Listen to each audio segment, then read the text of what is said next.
நம்ம அப்படியே செஷனை நம்ம ஸ்டார்ட் பண்ணிடலாம். ஸோ செஷனுக்குள்ள போறதுக்கு முன்னாடி ஃபர்ஸ்ட் எல்லாத்துக்கும் ஒரு பெரிய தேங்க்ஸ். ஏன்னா லாஸ்ட் வீக் சரி இந்த வீக் சரி ரெஜிஸ்ட்ரேஷன் வந்து நிறையாவே இருந்தது. ஸோ ஒவ்வொரு வாரமும் இந்த இவ்வளவு மாசம் வந்து சப்போர்ட் பண்ணதுக்கான ஒரு விஷயமா தான் இதை நாங்க பாக்குறோம். உங்களுக்கு எப்படி இந்த வெபினார் யூஸ்ஃபுல்லா இருக்குன்னு உங்களுக்கு தோணி நீங்க ஒவ்வொரு வாரமும் அட்டன் பண்றீங்களோ அந்த மாதிரி உங்களோட சர்க்கிள் நெட்வொர்க்குமே ஷேர் பண்ணா அவங்களுக்கும் இது பெனிஃபிட்டா இருக்கும் அப்படிங்கறத நாங்க நம்புறோம். இந்த வாரம் வந்து நம்ம வந்து எஸ்எம்இஸ், அதாவது ஸ்மால் பிசினஸ் பண்றவங்களுக்குலாம் வந்து ஐடிஆர் ஃபைலிங் எப்படி எல்லாம் பண்ணலாம் அப்படிங்கிற ஒரு கைடன்ஸ் மாதிரி பண்ணலாம் அப்படின்னு சொல்லி தான் வந்து நம்ம வந்து ஹேமலதா மேம் இன்வைட் பண்ணிருக்கோம். ஹேமலதா மேம் வந்து CA, chartered accountant, cost accountant, எஜுகேட்டராகவும் இருக்காங்க. அவங்க வந்து சிஏ பண்றவங்களுக்கு எல்லாம் வந்து அவங்களும் சொல்லி கொடுத்துட்டு இருக்கிறாங்க. ஸோ ஒரு கரெக்டான பர்சன் இன்னைக்கு நமக்கு வெபினார் வந்து கைட் பண்றதுக்கு. இன்னொன்னு இது கரெக்டான டைம்லயும் நம்ம பண்றோம். ஏன்னா இயர் எண்ட் க்ளோஸ் ஆகுது. ஸோ வந்து நம்ம இதுக்கப்புறம் எப்படி ஃபைலிங் பண்ணலாங்கிறத பத்தி தெரிஞ்சுக்கலாம். இனி வர அடுத்த ஃபினான்ஷியல் இயர்ல என்னென்ன விஷயத்தெல்லாம் நம்ம கேர்ஃபுல்லா பார்க்கலாம் அப்படிங்கறத பத்தி நம்ம தெரிஞ்சுக்கலாம். ஸோ வந்து எல்லாமே நல்லா லிசன் பண்ணுங்க. வீடியோ கூட ஆன் பண்றேன்னா ஆன் பண்ணிக்கோங்க. ஏன்னா வந்து சைலண்டா இருக்கிற மாதிரி இருக்கு. ஸோ வீடியோ ஆன் பண்ணி ஒரு ஃபேஸ் தெரிஞ்சிருந்தா கூட கவனிக்கிறாங்க அப்படிங்கிற ஒரு ஃபீல் இருக்கும். ஸோ வீடியோ ஆன் பண்ற முடியிற சூழ்நிலை இருக்கிற மாதிரி இருந்தா வீடியோ கூட ஆன் பண்ணி வச்சுக்கலாம். ஸோ அதுதான் மேம் வந்து சொல்லுவாங்க. சொல்லி முடிச்சதுக்கு அப்புறம் நம்ம லாஸ்ட்ல வந்து Q&A செஷன் இருக்குது. அப்ப வந்து உங்களுக்கு என்னென்ன டவுட்லாம் இருக்குதோ அதெல்லாம் கேட்டு கிளாரிஃபை பண்ணிக்கலாம். ஸோ இதை தான் நான் வந்து சொல்லணும் அப்படின்னு நினைச்சிருக்கேன். So ma'am, yes you can take over the session ma'am. Hello, good evening everyone. Thank you Pavitra and Solvit for the session. Okay, நம்ம இன்னைக்கு என்ன பார்க்க போறோம்னா, யார் யாரு வந்து ஸ்மால் எஸ்எம்இஸ் கேட்டகரியில வருவீங்க, அவங்களுக்கு என்ன டைப் ஆஃப் இன்கம் டாக்ஸ் வந்து அப்ளிகபிள் ஆகும், அவங்க என்னென்ன புக்ஸ் மெயின்டைன் பண்ணணும், அது மாதிரி என்னென்ன புக்ஸ்ல வந்து நீங்க காமனா என்ன மிஸ்டேக்ஸ் பண்றீங்க, என்னென்ன எக்ஸ்பென்ஸ் வந்து மிஸ்டேக்ஸ் பண்றீங்க, அதே மாதிரி என்னென்ன ஃபார்ம்ஸ் இருக்கு, என்னென்ன முறையில நீங்க ஃபைல் பண்ணலாம் அப்படிங்கறது வந்து கொஞ்சம் டீட்டெயிலா நம்ம பார்க்கலாம். ஸோ நம்ம செஷன் ஸ்டார்ட் பண்ணலாம். ஸோ யாரு வந்து ஸ்மால் ஸ்கேல் பிசினஸ் அப்படின்னு சொல்லுவோம் அப்படின்னா, உங்களுக்கு இன்வெஸ்ட்மெண்ட் வந்து மைக்ரோ என்டர்பிரைசஸ்ங்கிறது உங்களுக்கு இன்வெஸ்ட்மெண்ட் வந்து 1 crore இருக்கணும், ஆனுவல் டர்ன் ஓவர் வந்து 5 crores இருக்கணும். அதாவது இன்வெஸ்ட்மெண்ட்ங்கிறது இங்க என்ன நாங்க வின் பண்றோம் அப்படின்னா, நீங்க investment in plant and machinery, நீங்க ஏதாவது ஒரு மிஷினரி வாங்க போறீங்க, நீங்க ஒரு பிசினஸ் பண்றீங்க, அதுக்காக நீங்க மிஷினரி வாங்குறீங்க அப்படின்னா, அவங்க அந்த மிஷினரி வாங்கின அமௌண்ட் உங்களுக்கு 1 லட்சத்துக்கும் 1 கோடிக்கும் கீழே இருக்கு அப்படின்னா, அப்படி இல்லை அப்படின்னா உங்களுக்கு சேல்ஸ் வந்து 5 கோடிக்கு கம்மியா இருக்கு அப்படின்னா நீங்க மைக்ரோ என்டர்பிரைசஸ்ங்கிற கேட்டகரியில வருவீங்க. ஸ்மால் என்டர்பிரைஸ்ங்கிறது எப்போ வருவீங்கன்னா, உங்களோட பிளான்ட் அண்ட் மிஷினரி நீங்க இன்வெஸ்ட் பண்ண அமௌண்ட் 10 கோடிக்கு கம்மியா இருக்கு, ஆனுவல் டர்ன் வந்து அதாவது உங்க சேல்ஸ் வந்து 50 கோடி கம்மியா இருக்குன்னா நீங்க ஸ்மால் என்டர்பிரைசஸ்ல வருவீங்க. மீடியம் என்டர்பிரைஸ் போது உங்களோட இன்வெஸ்ட்மெண்ட் வந்து 50 கோடிக்கு கம்மியா இருக்கணும், அதே மாதிரி டர்ன் ஓவர் வந்து 250 கோடிக்கு கம்மியா இருக்கணும். இந்த லிமிட் வந்து ஆக்சுவலா வந்து இப்போ கரண்ட்ல இருக்கிறது. ஆனா இப்போ வந்து பட்ஜெட் ப்ரிப்பேர் பண்ணாங்க இல்லையா, பட்ஜெட் சொல்லும் போது February month இந்த கேட்டகரியை வந்து அவங்க மாத்திட்டாங்க. மைக்ரோ என்டர்பிரைசஸ் இப்போ வந்து இன்வெஸ்ட்மெண்ட் வந்து 2.5 crores-உம் டர்ன் ஓவர் வந்து 10 crores வரைக்கும். அதாவது நீங்க உங்களோட சேல்ஸ் வந்து 10 கோடி கம்மியா இருக்கு அப்படின்னா நீங்க மைக்ரோ என்டர்பிரைசஸ் ஆகும், உங்களோட டர்ன் ஓவர் 100 crores கம்மியா இருந்தா நீங்க ஸ்மால் என்டர்பிரைசஸ் ஆகும், நீங்க டர்ன் ஓவர் வந்து 500 crores கம்மியா இருக்கீங்க அப்படின்னா மீடியம் என்டர்பிரைசஸ்க்காகவும் வருவாங்க. ஏன் இந்த கேட்டகரி வச்சுக்கிறீங்க அப்படின்னா, இந்த கேட்டகரி வைக்கும் போது உங்களுக்கு நிறைய பெனிஃபிட் கிடைக்கும். சப்போஸ் நீங்க இந்த கேட்டகரியில தான் இருக்கீங்க அப்படின்னா, ஃபர்ஸ்ட் உதயம் ரெஜிஸ்ட்ரேஷன் சொல்லி எல்லாத்துக்கும் தெரியும்னு நினைக்கிறேன், எம்எஸ்எம்இ சர்டிபிகேட்னு சொல்லுவாங்க. ஸோ கம்பல்சரி வந்து எம்எஸ்எம்இ சர்டிபிகேட் வாங்கி வச்சுக்கோங்க. எம்எஸ்எம்இ சர்டிபிகேட் வாங்கிட்டு உங்க நீங்க பில் பண்றீங்க அப்படின்னா அந்த பில்லையும் உங்க எம்எஸ்எம்இ நம்பர் கொடுத்துருங்க. ஏன்னா எம்எஸ்எம்இக்கு வந்து நிறைய பெனிஃபிட்ஸ் வந்து கவர்மெண்ட் கொடுத்துட்டே இருக்காங்க, சரிங்களா? நீங்க எம்எஸ்எம்இ சர்டிபிகேட் அதாவது உதயம் ரெஜிஸ்ட்ரேஷன் நீங்க எடுத்து வச்சுட்டீங்கன்னா உங்களுக்கு நிறைய கவர்மெண்ட் ஸ்கீம் வரும், கவர்மெண்ட் சப்சிடி வரும். நீங்க சப்போஸ் ஏதாவது லோன் போறீங்க அப்படின்னாலும் உங்களுக்கு ப்ரிஃபரன்ஸ் கொடுப்பாங்க. ஸோ அதுக்கு பேசிக்கா உங்களுக்கு தேவையானது ஒரு உதயம் சர்டிபிகேட் தான். ஸோ உதயம் சர்டிபிகேட்டுங்கிறது உங்களுக்கு பேன் கார்டை பேஸ் பண்ணி கொடுப்பாங்க. ஸோ ஒரு பேன் கார்டுக்கு ஒரே ஒரு உதயம் சர்டிபிகேட் தான் வரும். சப்போஸ் நீங்க 4-5 பிசினஸ் பண்றீங்க, ஒரு டிரான்ஸ்போர்ட் பண்றீங்க, ஒரு பினான்ஸ் பண்றீங்க, ஒரு வேற ஏதாவது ட்ரேடிங் ஒரு வாங்கி விற்கிற அந்த ட்ரேடிங் பிசினஸ் பண்றீங்க, இந்த எந்த பிசினஸ் பண்ணுனீங்கனாலும் உங்களோட டர்ன் ஓவர் எல்லாமே வந்து ஒரே கேட்டகரியில தான் வரும். நீங்க 3 பிசினஸ் பண்ணீங்கனாலும் உங்களோட டோட்டல் டர்ன் ஓவர் வந்து சேர்ந்துதான் டர்ன் ஓவர் லிமிட்டுக்கு வரும். ஸோ நீங்க உதயம் சர்டிபிகேட் வாங்குறது ரொம்ப ரொம்ப பெனிஃபிட்டா இருக்கும். ஸோ யார் யாரும் இந்த கேட்டகரிக்குள்ள கம்மியா இருக்கீங்க அப்படின்னா உதயம் சர்டிபிகேட் வந்து கம்பல்சரி வாங்கிருங்க. ஏன்னா வந்து இதுல இன்னொரு பெனிஃபிட்டா வந்து என்ன சொல்றாங்கன்னா, உங்களுக்கு பேமெண்ட் வந்து சீக்கிரம் கொடுத்துருவாங்க. நீங்க உதயம் ரிஜிஸ்ட்ரேஷன் வச்சிருக்கீங்க, நீங்க ஸ்மால் பிசினஸ்னா உங்களுக்கு பேமெண்ட் சீக்கிரம் வச்சிருவாங்க. ஏன்னா ஒரு பிசினஸ் கண்டினியூஸா ரன் பண்றதுக்கு உங்களுக்கு பேமெண்ட் வந்து ரொம்ப ரொம்ப முக்கியம்.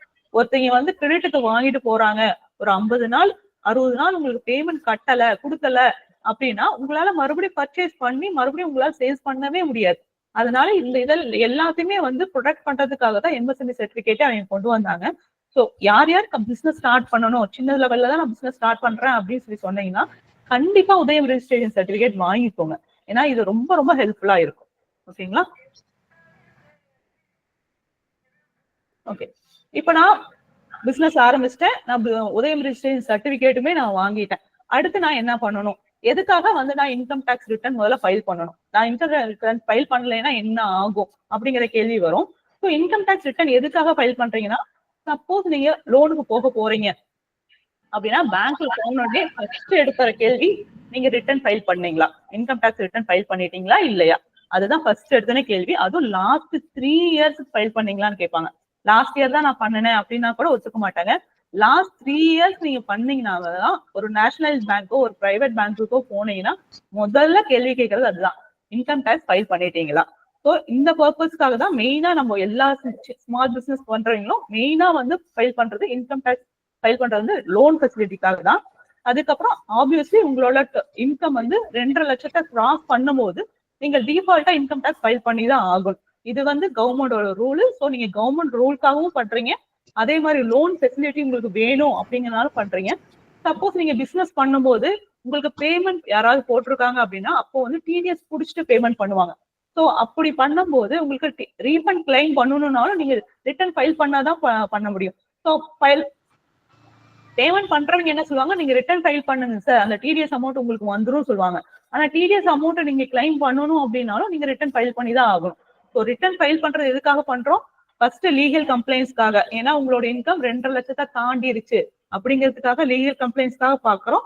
ரெண்டாவது உங்களுக்கு லோன் வேணும், அதுக்காக பண்றோம். அதே மாதிரி பெனால்டி, சப்போஸ் வந்து உங்க பேங்க் அக்கௌண்ட்ல ஏதாவது ரிஃப்ளெக்ட் ஆகுது நீங்க பண்ணல அப்படின்னா இன்கம் டேக்ஸ்ல இருந்து நோட்டீஸ் வரும், ஏன் நீங்க உங்களோட பேங்க் அக்கௌண்ட்ல இவ்வளவு அமௌண்ட் பண்ணிருக்கீங்க, நீங்க ஏன் ஃபைல் பண்ணல அப்படின்னு சொல்லி இன்கம் டேக்ஸ்ல இருந்து நோட்டீஸ் வரும். அதை அவாய்ட் பண்றதுக்காகவும் இன்கம் டேக்ஸ் ஃபைல் பண்றீங்க.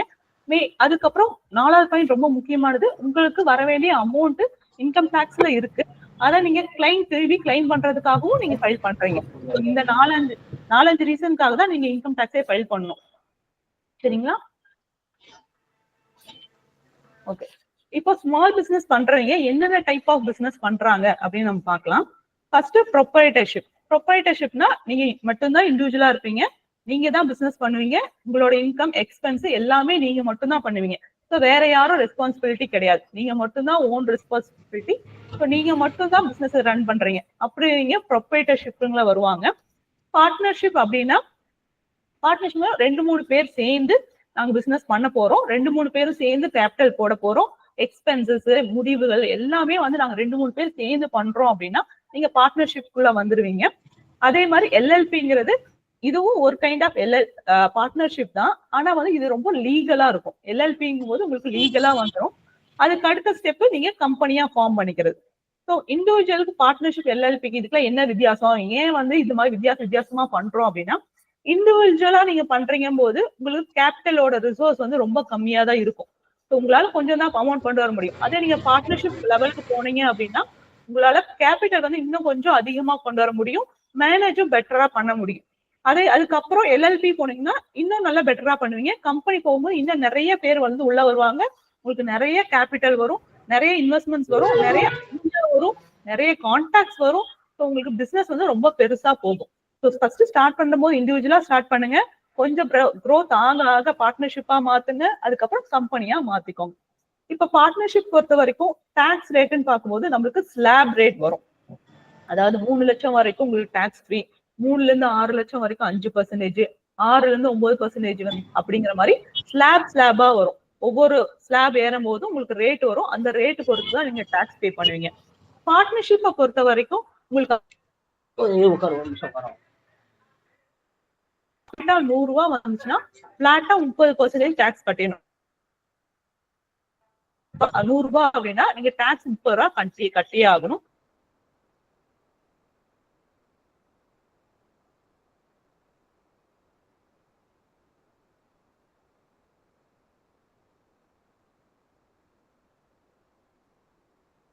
எல்லாம் புக் பண்ணுவீங்க, அதில் நிக்கிறதுல தான் டாக்ஸ் வரும். உங்களோட சேல்ஸ்ல டாக்ஸ் வரவே வராது. என்னைக்குமே உங்களோட ப்ராஃபிட்ல தான் டாக்ஸ் வரும். இப்போ கம்பெனியா நீங்க போறீங்க அப்படின்னா உங்களுக்கு 22% வந்து டாக்ஸ் வரும். ஓகேங்களா? சரி, இப்ப நான் பிசினஸ் பண்றேன். எது வந்து எனக்கு பிசினஸ் இன்கமா வரும்? நிறைய இன்கம்ஸ் உள்ள வரும். உங்களுக்கு வந்து ஒரு இண்டிவிஜுவலா இருக்கிறீங்க அப்படின்னா நிறைய இன்கம் வந்து உங்களுக்கு பிசினஸ் இன்கமா வரும். சப்போஸ் நீங்க ஒரு மளிகை கடை வச்சிருக்கீங்க, உங்களுக்கு நிறைய டைப் ஆஃப் இன்கம் வரும். மளிகை கடை வச்சிருக்கனால மளிகை கடை சேல்ஸ் உங்களுக்கு இன்கமா வரும். நீங்க ஏதாவது எஃப்டி புக் பண்ணிருப்பீங்க, நார்மலா வந்து ஒரு அமௌண்ட் வந்திருக்கும், எஃப்டி புக் பண்ணிருப்பீங்க, அதுல இருந்து உங்களுக்கு இன்கம் வரும். அதே மாதிரி நீங்க ஏதாவது லாட்டரி டிக்கெட் வாங்கிருப்பீங்க, லாட்டரி டிக்கெட்ல இருந்து உங்களுக்கு சப்போஸ் வின் பண்ணிருக்கீங்க அப்படின்னா அதுல இருந்து ஒரு இன்கம் வந்திருக்கும். அதே மாதிரி நீங்க வீடு வாடகைக்கு கூட விட்டுருப்பீங்க, வாடகைக்கு ஒரு வீடு 2 வீடு வாடகைக்கு விட்டுருப்பீங்க, அதுல இருந்து இன்கம் வரும். ஸோ இந்த கேட்டகரியில எது வந்து பிசினஸ் இன்கமா கன்சிடர் பண்ணுவாங்க அப்படின்னா, நீங்க வந்து மளிகை கடையில வாங்கி விற்கிறது மட்டும்தான் பிசினஸ் இன்கம். வேற வாடகை வர்றது பிசினஸ் இன்கம் கிடையாது. அது இன்கம் ஃப்ரம் ஹவுஸ் ப்ராப்பர்ட்டி. அதே மாதிரி வின்னிங் ஃப்ரம் லாட்டரிங்கிறதும் உங்களுக்கு வந்து பிசினஸ் இன்கம் கிடையாது. அது income from other sources. So நீங்க வாங்கி விற்கிறது இதெல்லாம் மட்டும்தான் இன்கமா வரும். ஸோ ட்ரேடிங் பண்றவங்களுக்கு, ட்ரேடிங் பண்றது, மேனுஃபேக்சரிங் பண்றவங்களுக்கு அது வந்து பிசினஸ் இன்கமா வரும். அதே மாதிரி ப்ரொஃபஷனல் இன்கம் பண்றவங்களுக்கு பொறுத்த வரைக்கும் அவங்க பண்ற எல்லா சர்வீஸுமே பிசினஸ் இன்கம் தான். அது தனி கேட்டகரிக்கு போகுமானா அப்படிலாம் இல்லை. இப்ப எங்களோடது வந்து சர்வீஸ் இண்டஸ்ட்ரி தான், ப்ரொஃபஷனல் இன்கம். ஸோ அதுவுமே உங்களுக்கு பிசினஸ் இன்கம் கீழே தான் வரும். அதே மாதிரி சப்போஸ் நீங்க வந்து இம்போர்ட் லைசன்ஸ் வச்சிருக்கீங்க, அந்த இம்போர்ட் லைசன்ஸை நீங்க எல்லாம் லைசன்ஸ் வாங்குனீங்க, பட் வந்து நீங்க இப்போ ஒண்ணுமே பண்ண போறது இல்லை. இப்போ நான் எதுவும் இம்போர்ட்டோ எக்ஸ்போர்ட்டோ நான் பண்ண போறது இல்லை, அதனால நான் வந்து லைசன்ஸை வேற ஒரு பேருக்கு மாத்தி விட்டேன் அப்படின்னு சொல்லுவீங்க. அதுவுமே உங்களுக்கு பிசினஸ் இன்கம் தான். அது வந்து மற்ற கேட்டகரியில எல்லாம் போகாது. ஸோ அதுவும் உங்களுக்கு பிசினஸ் இன்கம் தான்.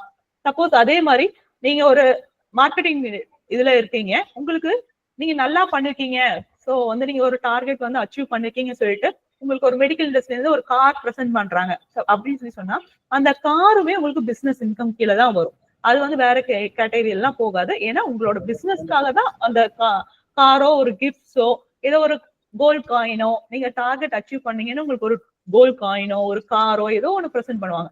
அதுவுமே பிசினஸ் இன்கம் தான். ஸோ அந்த அமௌண்ட்டையும் நீங்க பிசினஸ் இன்கம்ல தான் காட்டணும். அதே மாதிரி இப்போ நீங்க ட்ரேடிங் ஆக்டிவிட்டிஸ் பண்றீங்க, அதாவது ஷேர் மார்க்கெட்ல இன்வெஸ்ட் பண்றீங்க, நீங்க வந்து டெய்லியும் வந்து எஃப்என்டோல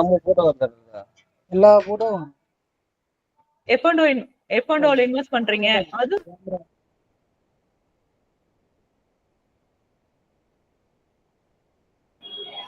மியூச்சுவல் ஃபண்ட்ஸ் தானே. ஓகே, நான் வந்து ட்ரேடிங் தானே பண்றேன், இது ஷேர் மார்க்கெட்ல தானே நான் ட்ரேடிங் பண்றேன், அது எப்படி என் பிசினஸ் ஆகும் அப்படின்னு சொல்லி நீங்க கேட்க முடியாது. அதுவுமே உங்களுக்கு வந்து பிசினஸ் இன்கம் தான். அதே மாதிரி நீங்க ஒரு பார்ட்னர்ஷிப்ல இருக்கீங்க, இந்த பார்ட்னர்ஷிப்ல பண்ணும்போது பார்ட்னர்ஷிப்ல வந்து ரிட்டர்ன் ஃபைல் பண்ணுவாங்க, அதுல வந்து உங்களுக்கு இன்ட்ரெஸ்டும்.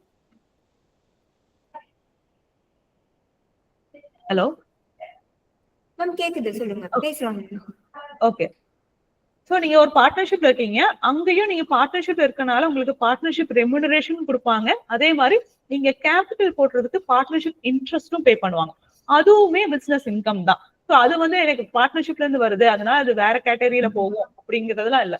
அதுவுமே உங்களுக்கு பிசினஸ் இன்கம் தான். ஸோ இது எல்லாமே சேர்ந்ததுதான் பிசினஸ் இன்கம். நீங்க வெறும் மளிகை கடை வச்சிருக்கேன் அது வாங்கி விற்கிறது மட்டும் தான் பிசினஸ் இன்கம் அப்படின்னு சொல்லவே முடியாது. நீங்க மியூச்சுவல் ஃபண்ட்ஸ்ல ட்ரேடிங் பண்ணிட்டு இருக்கீங்கனாலும் உங்களுக்கு அதுவும் வரும். நீங்க மளிகை கடை வச்சிருக்கீங்க அப்படிங்கிறதுக்காக உங்களுக்கு நீங்க ஒரு டார்கெட், அந்த ஹமாம் சோப் வந்து இவ்வளவு வித்துட்டோம், அதனால நீங்க வித்துட்டீங்கன்னு சொல்லிட்டு உங்களுக்கு ஒரு கோல்ட் காயின் பிரசென்ட் பண்றாங்க அப்படிங்கிறதுக்காக அந்த இன்கம் வந்து நீங்க பிசினஸ் இன்கமா காட்டாம இருக்கக்கூடாது. அதுவுமே உங்களுக்கு பிசினஸ் இன்கம் தான்.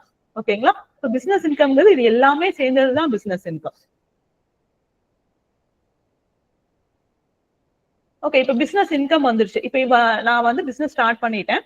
இதுல நான் என்னென்ன எக்ஸ்பென்ஸ் வந்து என்னால லீகலா வந்து எக்ஸ்பென்ஸ் சொல்லி என்னால கிளைம் பண்ணிக்க முடியும் அப்படின்னா, இப்போ ஃபார் எக்ஸாம்பிள் மளிகை கடையே எடுக்கலாம். ஸோ மளிகை கடை வாங்கும்போது நீங்க பொருள் வாங்குறது எல்லாமே மளிகை கடைக்கு ரிலேட்டடான எக்ஸ்பென்ஸ் தான். நீங்க அது ஃபுல்லா காட்டிக்கலாம்.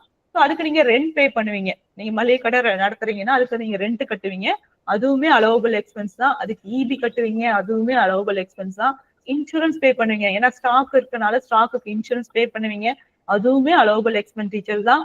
அதே மாதிரி நீங்க மளிகை கடை நடத்துறதுக்காக லோன் வாங்கியிருப்பீங்க, பேங்க்லயோ இல்ல மத்த ஏதோ இண்டஸ்ட்ரியலோ வாங்கியிருப்பீங்க, அதுவுமே உங்களுக்கு வந்து அலோவபிள் எக்ஸ்பெண்டிச்சர் தான். அதே மாதிரி நீங்க சேலரி பே பண்ணுவீங்க, உங்ககிட்ட வேலை செய்யறவங்களுக்கு சேலரி, பிஎஃப், போனஸ், இது எல்லாமே நீங்க எக்ஸ்பெண்டிச்சரா கிளைம் பண்ணிடலாம்.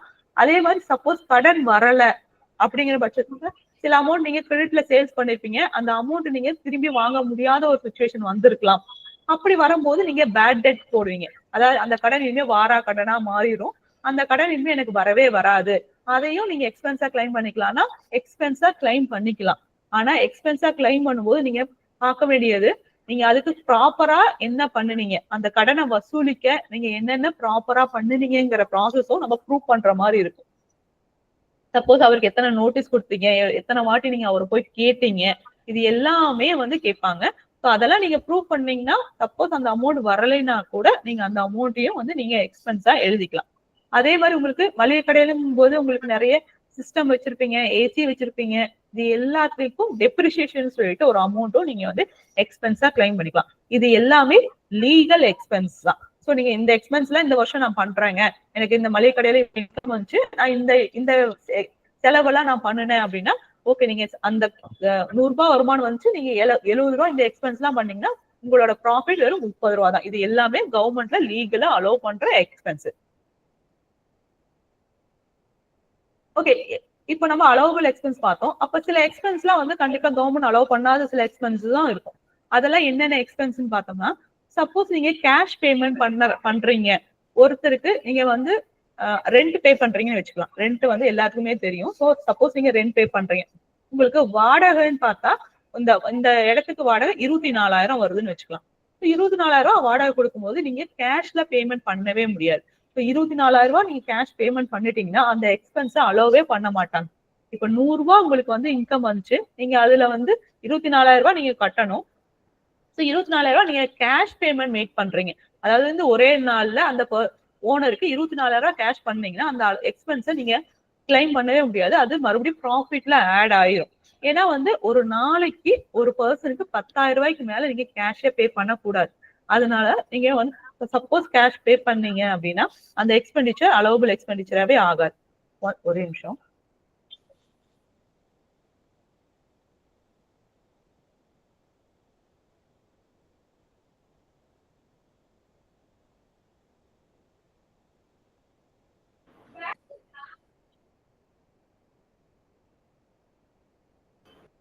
ஸோ நீங்க ஒரு பர்சனுக்கு பேமெண்ட் பண்ணும்போது நீங்க கேஷ் எக்ஸ்பெண்டிச்சர் சுத்தமா பண்ணவே கூடாது. அதே மாதிரி இப்போ நான் ஸ்டார்டிங்ல இந்த லெக்சர் ஸ்டார்ட் பண்ணும்போது நான் சொன்னேன், எம்எஸ்எம்இ சர்டிபிகேட் வாங்கிக்கோங்க, உங்களுக்கு ரொம்ப ஹெல்ப்ஃபுல்லா இருக்கும் அப்படின்னு சொல்லி சொன்னேன். சப்போஸ் எம்எஸ்எம்இ சர்டிபிகேட் அதே மாதிரி மற்றவங்களுக்கு யாருக்கா எம்எஸ்எம்இ வாங்கியிருக்காங்க அப்படின்னா நீங்க பேமெண்ட் வந்து 45 டேஸ்லயே மேக் பண்ணணும். சப்போஸ் 45 டேஸ்ல நீங்களால மேக் பண்ண முடியல அப்படின்னா அவங்களுக்கு இன்ட்ரெஸ்ட் பே பண்ற மாதிரி வரும். நீங்க பேமெண்ட் வந்து கொடுக்கல, நீங்க வந்து ஒரு எம்எஸ்எம்இ இருந்து தான் ஒரு பொருள் வாங்கினீங்க, நீங்க 45 நாளுக்குள்ள வந்து அவங்களுக்கு பேமெண்ட் கொடுக்கல அப்படிங்கிற பட்சத்துல அந்த எக்ஸ்பென்ஸ் வந்து டிஸ்அலவ் ஆயிரும். நீங்க சப்போஸ் வந்து ஒரு 10,000 ரூபாய் வந்து ஒரு எம்எஸ்எம்இ இருந்து வாங்கினீங்க, ஆனா நீங்க பேமெண்ட் கொடுக்காம இன்னும் வச்சிருக்கீங்க அப்படிங்கிற பட்சத்துல அந்த 10,000 எக்ஸ்பென்ஸை நீங்க கிளைம் பண்ணவே முடியாது, அது டிஸ்அலவன்ஸ் ஆயிரும். அதே மாதிரி சப்போஸ் வந்து ஃபைனு பெனால்டி ஏதாவது பே பண்றீங்க, டிரான்ஸ்போர்ட் மளிகை கடைக்கு லாரி வாடகை லாரியில இருந்து கூட வருது, ஸோ நீங்க ஓவரா லாரியில பொருளை ஏத்திட்டீங்க, அதுக்காக கவர்மெண்ட் உங்களுக்கு டிராபிக் கான்ஸ்டபிள்ஸ் இவங்கெல்லாம் வந்து ஃபைன் போட்டிருப்பாங்க இல்லையா? ஸோ நீங்க என்ன சொல்லுவீங்க, ஆக்சுவலா வந்து இது நான் பிசினஸ்க்கு தானே பண்ணினேன், ஏன்னா எனக்கு பொருள் வந்தாலும் ஸோ ஓவர்லோடு ஏத்தினேன், எனக்கு வந்து ஒரு 5,000 ரூபாய் ஃபைன் போட்டாங்க, அது வந்து இது பிசினஸ் எக்ஸ்பென்ஸ் தானே அப்படின்னு சொல்லுவீங்க. ஆனா எந்த ஃபைனோ பெனால்ட்டியோ நீங்க பே பண்ணுனீங்க அப்படின்னா அது வந்து அலோவபிள் எக்ஸ்பெண்டிச்சரே கிடையாது, அது டிஸ்அலோவ் பண்ணிட்டாங்க. ஈவன் நீங்க ஃபைனே பே பண்ணியிருந்தாலும் கூட அது வந்து அது பிசினஸ் பர்பஸ்க்கு தான் பண்ணிருப்பீங்க, ஏன்னா உங்களுக்கு சரக்கு வந்துதான் ஆகணும். நீங்க பிசினஸ் பர்பஸ்க்காகவே பண்ணிருந்தீங்கனாலும் ஃபைனும் பெனால்ட்டியும் உங்களுக்கு எக்ஸ்பென்ஸா கிளைம் பண்ணவே முடியாது. நீங்க அந்த காசு வந்து உங்க கை காசுல இருந்து தான் போட முடியும், நீங்க பிசினஸ்ல எக்ஸ்பென்ஸா காட்டவே முடியாது.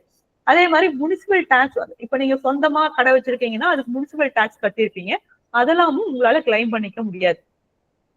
அதே மாதிரி உங்க பர்சனலுக்காக நீங்க மளிகை கடை வச்சிருக்கீங்க, ஸோ உங்களுக்கு ஒரு ரெண்டு மூட்டை அரிசி உங்க வீட்டு பர்பஸ்க்காக வேணும், அதுக்காக நீங்க எடுத்துட்டீங்க, இல்ல உங்களுக்காக வேற ஏதாவது வந்து உங்க பர்சனல் மொபைல் பில் கட்டுறீங்க அப்படின்னா அந்த எக்ஸ்பென்ஸும் வந்து உங்களுக்கு அலோவபிள் எக்ஸ்பெண்டிச்சரே கிடையாது. அதுவும் உங்களால எக்ஸ்பென்ஸா நீங்க புக்ல ரைட் பண்ணவே முடியாது. அதே மாதிரி ஜிஎஸ்டி வச்சிருக்கீங்க எல்லாருமே ஜிஎஸ்டி கட்டுவீங்க. சப்போஸ் பில் வந்து 100 ரூபாய் அப்படின்னா 12 ரூபாய் டாக்ஸ் வரும், நீங்க 12 ரூபாய் கட்டுவீங்க. ஆனா அதுவுமே அலோவபிள் எக்ஸ்பெண்டிச்சர் கிடையாது. ஜிஎஸ்டிங்கிறது உங்களுக்கு பிசினஸ் எக்ஸ்பெண்டிச்சரே கிடையாது. ஆனா நிறைய பேருக்கு இது தெரியவே தெரியாது. நம்ம கட்டுறோம், அதனால வந்து ஜிஎஸ்டி வந்து நம்ம எக்ஸ்பென்ஸா கிளைம் பண்ணலாம்னு சொல்லிட்டு. ஆக்சுவலா ஜிஎஸ்டிங்கிறது எக்ஸ்பென்ஸே கிடையாது. நீங்க உங்களோட டியூட்டி கவர்மெண்ட்டுக்கு பதிலா நீங்க கலெக்ட் பண்றீங்க, கவர்மெண்ட்டுக்கு நீங்க கட்டுறீங்க. அதனால ஜிஎஸ்டியை வந்து நீங்க எக்ஸ்பென்ஸா கிளைம் பண்ணவே முடியாது. ஸோ ஜிஎஸ்டிங்கிறது உங்களுக்கு ஒரு டைப் ஆஃப் எக்ஸ்பெண்டிச்சர் கிடையாது. அதே மாதிரி சப்போஸ் நீங்க லோன் வாங்குறீங்க அப்படின்னா நீங்க லோன் வந்து பேங்க்ல இருந்து பேங்க்குக்கு கட்டுவீங்க. அதே மாதிரி சுந்தரம் ஃபைனான்ஸ், கோட்டக் மஹேந்திரா பேங்க், இது மாதிரி பினான்சியல் இன்ஸ்டிடியூஷனுக்கும் நீங்க வந்து இன்ட்ரெஸ்ட் கட்டுவீங்க. ஸோ நீங்க பேங்க்குக்கு கட்டுறீங்க, இன்ட்ரெஸ்ட் கட்டுறீங்க, ஓடி இன்ட்ரெஸ்ட் கட்டுறீங்க, டேர்ம் லோனுக்கு இன்ட்ரெஸ்ட் கட்டுறீங்க அப்படின்னா பிரச்சனை இல்லை, நீங்க எக்ஸ்பெண்டிச்சரா கிளைம் பண்ணிக்கலாம். இதே அமௌண்ட் சேம் அமௌண்ட் நீங்க சுந்தரம் ஃபைனான்ஸ்க்கோ இல்ல கோட்டக் மஹிந்திரா, ஸ்ரீராம் ஃபைனான்ஸ் அந்த மாதிரி பிரைவேட் பேங்க், பிரைவேட் இன்ஸ்டிடியூட்ஸ்க்கும் நீங்க பண்ணுவீங்க. அப்படி நீங்க பண்ணும்போது நீங்க 5000 ரூபாய்க்கு மேல இன்ட்ரெஸ்ட் கட்டுறீங்க அப்படின்னா அதுக்கு டிடிஎஸ் பிடிக்கணும். ஆனா நிறைய பேர் மிஸ்டேக்ஸ் பண்றதே அதுதான். நான் வந்து இன்ஸ்டியூட் தானே, பினான்ஸ் இன்ஸ்டியூட் தானே கட்டுறேன், எதுக்காக நான் டிடிஎஸ் பிடிச்சு கட்டணும் அப்படின்னு சொல்லி நிறைய பேர் கட்டுறீங்க. அது வந்து நிறைய பேருக்கு அந்த எக்ஸ்பெண்டிச்சர் டிஸ்அலவன்ஸ் ஆகுது. ஏன்னா நாங்க பாக்குறதுல முக்காவாசி பேர் பண்ற தப்பே பினான்சியல் இன்ஸ்டிடியூஷன் பண்ணும்போது நீங்க டிடிஎஸ் பிடிச்சி கட்டுறதே கிடையாது. அதுல வந்து சுத்தமா ஏன்னா நீங்க கிட்டத்தட்ட 20 லட்சம் 30 லட்சம் எல்லாம் இன்ட்ரெஸ்ட் கட்டிருப்பீங்க. அதுல 30% போது எவ்வளவு பெரிய அமௌண்ட் வந்து உங்களுக்கு எக்ஸ்பென்ஸா வந்து ஏத்துக்கவே மாட்டாங்க. அது ஃபுல்லா ப்ராஃபிட்ல தான் ஆட் ஆகும். இதுல என்ன ஆப்போசிட் சைட்ல என்ன பிரச்சனைனா அவங்களும் ஒத்துக்க மாட்டாங்க. இப்போ நீங்க சுந்தரம் ஃபைனான்ஸ் வந்து நீங்க டியூ வந்து மாசம் 10,000 ரூபாய் கட்டுறீங்க அப்படின்னா நீங்க 10% வந்து டிடெக்ட் பண்ணிட்டு 9,000 தான் கட்டுவீங்க. ஆனா சுந்தரம் ஃபைனான்ஸ் காரணம் அவங்க ஒத்துக்கவே மாட்டாங்க.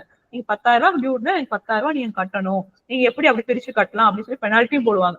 ஸோ அந்த மாதிரி ஒரு சுச்சுவேஷன்ல நீங்க போய் ஃபைனான்ஸ்ல சொல்லணும், இல்லைங்க டிடிஎஸ் கண்டிப்பா பிடிக்கணும்னு ஆடிட்டர் சொல்லிட்டாங்க, நாங்க டிடிஎஸ் பிடிச்சதாங்க கட்டுவோம் நீங்க அப்படின்னு சொல்லி சொன்னீங்க, அமௌண்ட் ரீஃபண்ட் பண்ணிடுவோம்னு சொல்லுவாங்க. ஆனா நிறைய பினான்சியல் இன்ஸ்டிடியூஷன் நீங்க போன உடனே சொன்னீங்கன்னா இந்த வார்த்தை ஏத்துக்கவே மாட்டாங்க. உங்களை கொஞ்சம் அலைய வைப்பாங்க. நீங்க அலைஞ்சாலும் பரவாயில்ல, ஒரு வாட்டியா 2 வாட்டியா போய் சொல்லுங்க, இது மாதிரி எங்களுக்கு டிடிஎஸ் வந்து பிடிச்சுதாங்க கட்டணும் அப்படின்னு சொல்லி சொன்னீங்கன்னா அதுக்கப்புறம் சரிங்க நீங்க பிடிச்சு கட்டுங்க, நாங்க உங்களுக்கு திருப்பி கொடுத்துறோம் அப்படின்னு சொல்லி சொல்லுவாங்க. நிறைய பேர் பண்ற தப்பு பினான்ஸ் இன்ட்ரெஸ்ட் கட்டும் போது, அதே மாதிரி ரெண்டல் கட்டும் போதும் அப்படிதான். ஸோ நீங்க வாடகைக்கு குடியிருக்கீங்க அப்படின்னா உங்களோட ரெண்டல் வருஷத்துக்கு 2,40,000 மேல போகுது.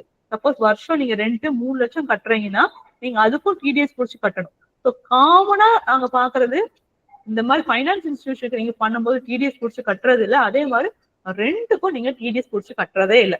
அதுதான் ரொம்ப பெரிய இது. அதே மாதிரி பர்சனல் எக்ஸ்பென்ஸ் வந்து நீங்க பிசினஸ் எக்ஸ்பென்ஸ் சொல்லி காட்டிடுறீங்க. அதுவுமே வந்து நீங்க அப்படி கொடுத்தாலும் நாங்க டிஸ்அலோவ் பண்ணி தான் மறுபடியும் ஃபைல் பண்றோம். ஆனா உங்களுக்கு அது தெரிய மாட்டேங்குது. சொன்னாலும் சில பேர் புரிஞ்சுக்கிறாங்க, சில பேர் வந்து புரிஞ்சுக்கிறதும் இல்லை. ஸோ அந்த மாதிரி எக்ஸ்பென்ஸை கொஞ்சம் அவாய்ட் பண்ணுங்க. பர்சனல் எக்ஸ்பென்ஸ் வந்து மிக்ஸ் பண்ண பார்க்காதீங்க. அதே மாதிரி வந்து எம்எஸ்எம்இக்கும் இனிமே வந்து கரெக்டா பே பண்ணுங்க. ஏன்னா ஒவ்வொரு வாட்டியும் பட்ஜெட் பண்ணும்போது எம்எஸ்எம்இக்கு வந்து ரொம்ப இம்பார்ட்டன்ஸ் கொடுக்குறாங்க. உங்களுக்கு பேமெண்ட் பண்ணல அப்படின்னா கண்டிப்பா வந்து இன்ட்ரெஸ்ட் போட்டுருவாங்க. ஸோ நீங்க எம்எஸ்எம்இ கிட்ட டிரான்சாக்ஷன் பண்றீங்க அப்படின்னா டிஃபால்ட்டா 45 நாளுக்குள்ள பேமெண்ட் மேக்ஸிமம் கொடுக்க பாத்துருங்க. அப்படி இல்லைன்னா அதுல இருந்து 30% வந்து உங்களுக்கு டிஸ்அலவன்ஸ் ஆயிரும். ஸோ இந்த மாதிரி எக்ஸ்பென்சஸ். அதே மாதிரி இன்னொரு மெயினான என்னதுன்னா டொனேஷன். சப்போஸ் ஏதாவது கோயில் நாங்க பண்டிகை பண்றோங்க வந்து நீங்க வந்து டொனேஷன் கொடுங்கன்னு சொல்லி வருவாங்க. அதையும் நீங்க வந்து புக்ல வந்து இதுவும் பிசினஸ் எக்ஸ்பென்ஸ் தான், ஏன்னா இருக்க முடியாது, அதனால வந்து நீங்க கொடுத்துருவீங்க. அதையும் வந்து பிசினஸ் எக்ஸ்பென்ஸா டொனேஷன் எக்ஸ்பென்ஸா நீங்க பிசினஸ் எக்ஸ்பென்ஸா கிளைம் பண்ணிருவீங்க. ஆக்சுவலா அதுவுமே ரொம்ப தவறு. ஏன்னா டொனேஷனுங்கிறது உங்களோட எக்ஸ்பென்ஸா கிளைம் பண்ண முடியாது. ஸோ நீங்க டொனேஷனு, பர்சனல் எக்ஸ்பென்ஸ், இது மாதிரி இன்ட்ரெஸ்ட் பே பண்ணும் போதெல்லாம் கொஞ்சம் கவனமா இருங்க. அது மாதிரி எக்ஸ்பென்ஸ் எல்லாம் வந்து நீங்க புக்ஸ்ல வந்து இதெல்லாம் எக்ஸ்பென்ஸ் அப்படின்னு சொல்லி காட்டிடாதீங்க. இது வரைக்கும் ஏதாவது டவுட் இருக்குங்களா? இதுக்கப்புறம் ஃபைலிங் பாயிண்ட் ஆஃப் வியூல போயிடலாம். இது வரைக்கும் ஏதாவது டவுட் இருக்குங்களா? நான் சிவகுமார் பேசுறேன். கேக்குதா? சொல்லுங்க சார், சொல்லுங்க. இந்த ரெண்ட் பத்தி சொன்னீங்கல்ல, அது எனக்கு இன்னும் கரெக்டா இன்னும் புரியல. அது ரெண்ட் இப்ப பத்தி சொல்லுங்க ஆக்சுவலா. சார் இப்போ ரெண்ட் பாத்தீங்கன்னா நீங்க வருஷத்துக்கு வந்து ஒரு 3 லட்சம் ரெண்ட் பே பண்றீங்கன்னா நீங்க ஆக்சுவலி 2,40,000 வரைக்கும் நீங்க பே பண்ணலாம். டிடிஎஸ் பிடிக்கணுங்கிற அவசியம் இல்லை. ஆனா 2,40,000 ரூபாய்க்கு மேல போகுது அப்படிங்கிற பட்சத்துல நீங்க வந்து டிடிஎஸ் பிடிக்கணும், 10% பிடிக்கணும். ஸோ அப்ப வந்து உங்களுக்கு வந்து 3 லட்சம் வந்து உங்களுக்கு டிடிஎஸ் அமௌண்ட் ரெண்ட் பே பண்றீங்க அப்படின்னா அதுல 10% பார்த்தா 30,000 ரூபாய் வந்துடும். ஸோ அந்த 30,000 நீங்க கவர்மெண்ட் கட்டுவீங்க. ஆனா அவங்களோட பேனுக்கு தான் கட்டுவீங்க. கிட்டத்தட்ட வந்து இன்டைரக்டா அவங்களுக்கு தான் பண்றீங்க. ஆனா கவர்மெண்ட் மூலியமா அது போகும். மீதி அமௌண்ட் அவங்களுக்கு கொடுத்தணும். 30,000 ரூபாய் நீங்க கவர்மெண்ட் கட்டணும். அந்த பட்சத்துல திருப்பி அவங்க எடுத்துக்கலாம். அவங்க ரீஃபண்ட் கிளைம் பண்ணிக்குவாங்க. அது பிரச்சனை இல்லை. அவங்களுக்கு கட்டுறது 3 லட்சம் தான். ஆனா வந்து இன்டைரக்டா கவர்மெண்ட் மூலியமா கட்டுற மாதிரி வரும். அவங்க ரிட்டர்ன் ஃபைல் பண்ணும்போது அதை திருப்பி எடுக்கணும். சப்போஸ் நீங்க இல்ல என்னால கட்ட முடியல, சில ஓனர்ஸ் வந்து ஒத்துக்கவே மாட்டாங்க. ஏன்னா அவங்களுக்கு 30,000 போகுதுங்கிறது பெரிய அமௌண்ட் தான் இல்லையா? அதனால அவங்க ஒத்துக்க மாட்டாங்க. அப்படிங்கிற பட்சத்துல உங்களுக்கு தான் அந்த இப்ப எக்ஸ்பென்ஸ் வந்து டிஸ்அலவ் ஆயிரும். இப்ப நீங்க 3 லட்சம் எக்ஸ்பென்ஸ் வந்து ரெண்ட் கட்டுறீங்கன்னா 30% பார்த்தா 90,000 ரூபாய் வந்துடும். ஸோ 90,000 ரூபாய் எக்ஸ்பென்ஸ் வந்து நீங்க எக்ஸ்பென்ஸாவே கிளைம் பண்ண முடியாது. அப்போ ப்ராஃபிட் வந்து உங்களுக்கு 2 லட்சம் தான் இருக்குதுன்னா இந்த 90 ரூபாயும் சேர்ந்து 2,09,000 ரூபாய் ஆயிரும். ஸோ நீங்க டாக்ஸ் கட்டுற மாதிரி வந்துடும். ஸோ ஒரு டிடிஎஸ் கம்ப்ளைண்ட்ஸ்க்காக உங்களோட டாக்ஸ் எக்ஸ்பென்ஸ் வந்து அதிகமா போயிடும். ஆனா ஓனர்ஸ் நிறைய ஓனர்ஸ் வந்து சொல்ல மாட்டாங்க, ஒத்துக்க மாட்டாங்க. ஏன்னா அவங்களுக்கு மாசம் மாசம் போயிடும். ஸோ ரிட்டர்ன் ஃபைல் பண்ணாலும் அந்த அமௌண்ட் திரும்பி வரும். ஏன்னா கிட்டத்தட்ட ஒரு வருஷம் 30,000 ரூபாய்க்கு வெயிட் பண்ற மாதிரி இருக்கும். இப்போ நிறைய பேர் ஒத்துக்கவே மாட்டாங்க. அதுவும் பேன் நம்பர் தரவே மாட்டாங்க. பேன் நம்பர் கொடுத்தா தான் உங்களால ஃபைலே பண்ண முடியும். அவங்களோட ஓனர்ஸ் பேன் நம்பர் இல்லைன்னா ஃபைல் பண்ண முடியாது. பேன் நம்பரே தரவே முடியாது. Okay. அப்போ any rent above 20,000 na, the limit is 2.4 lakhs na 20,000.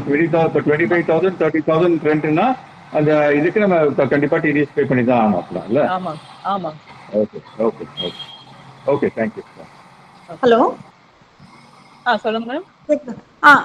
நான் சத்யா பேசுறேன். எனக்கு வந்து நீங்க சொன்னீங்க 10,000 வந்து நம்ம பே பண்ண கேஷ் பேமெண்ட், அதுக்கு மேல அல்லது 10,000 கொடுக்க கூடாது, அது வந்து இதுக்குள்ள வராது அப்படின்னு சொல்லிட்டு. ஆமா கரெக்டா? சோ அந்த 10,000 வந்து பர் மந்த்க்கா அல்லது பர் டேக்கா? பர் டேக்கு, ஒரு நாளைக்கு ஒரு பர்சனுக்கு. ஏன்னா சம்டைம்ஸ் வந்து நாங்க டயருக்கு பே பண்ண வேண்டியிருக்கோம், அல்லது ஒரு காரிகர் அல்லது ஒரு ஏன்னா சில பேர் கேஷ் டீலிங் தான் பண்றாங்க. சோ அந்த சிச்சுவேஷன்ல இதை எப்படி ஹேண்டில் பண்றது? ஸோ சில பேர் வந்து இல்ல கிரெடிட் கார்டு பேமெண்ட்டோ பேங்க் டிரான்ஸ்ஃபரோ ஒத்துக்கவே மாட்டாங்க. நீங்க பேங்க்ல டிரான்ஸ்ஃபர் பண்ணீங்கன்னா எவ்வளவு பெரிய அமௌண்ட்னாலும் டிரான்ஸ்ஃபர் பண்ணலாம். ஆனா வந்து கேஷ் பேமெண்ட் தான் சில பேர் ரொம்ப ப்ரிஃபர் பண்ணுவாங்க. அப்படி இருக்கும்போது ஒரு நாளைக்கு ஒரு பர்சனுக்கு 10,000 ரூபாய்க்கு மேல பே பண்ணவே பண்ணாதீங்க.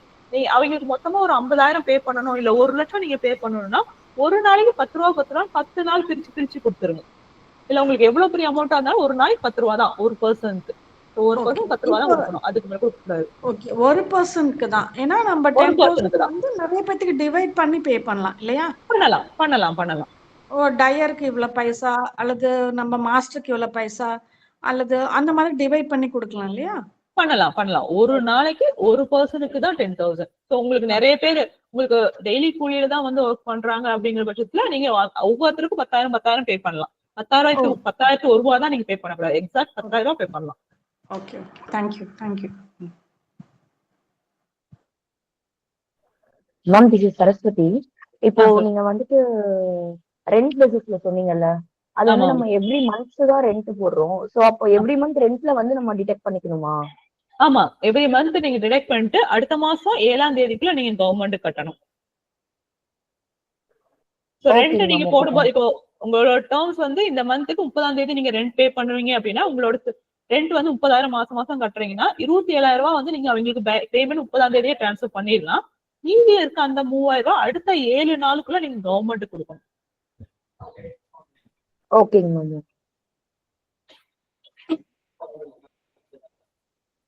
வேற ஏதாவது டவுட் இருக்குங்களா? ஹலோ, ஒரே ஒரு क्वेश्चनங்க.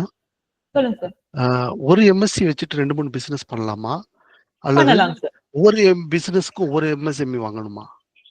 இல்லைங்க சார், எம்எஸ்எம்இ பொறுத்த வரைக்கும் உங்களுக்கு பேன் பேசிஸ் தான். அதாவது உங்களுக்கு ஒரு பேன் தான். எப்படி எத்தனை பிசினஸ் நீங்க பண்ணீங்கன்னா ஒரே ஒரு பேன் தான் தருவாங்க.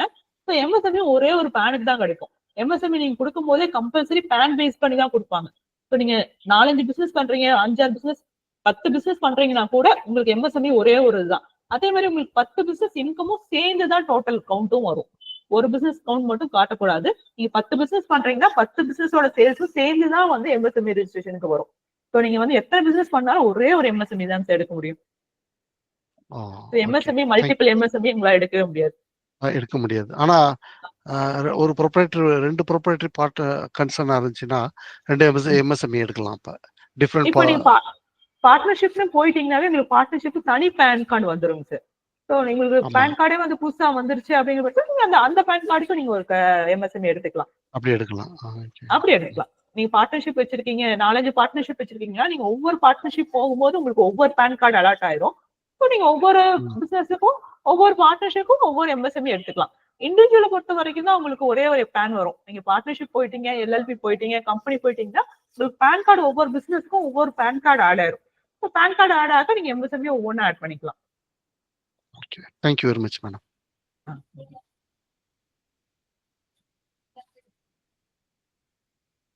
அடுத்து ஏதாவது கொஸ்டின் இருக்குங்களா? அடுத்த ஸ்லைட் போகலாமா?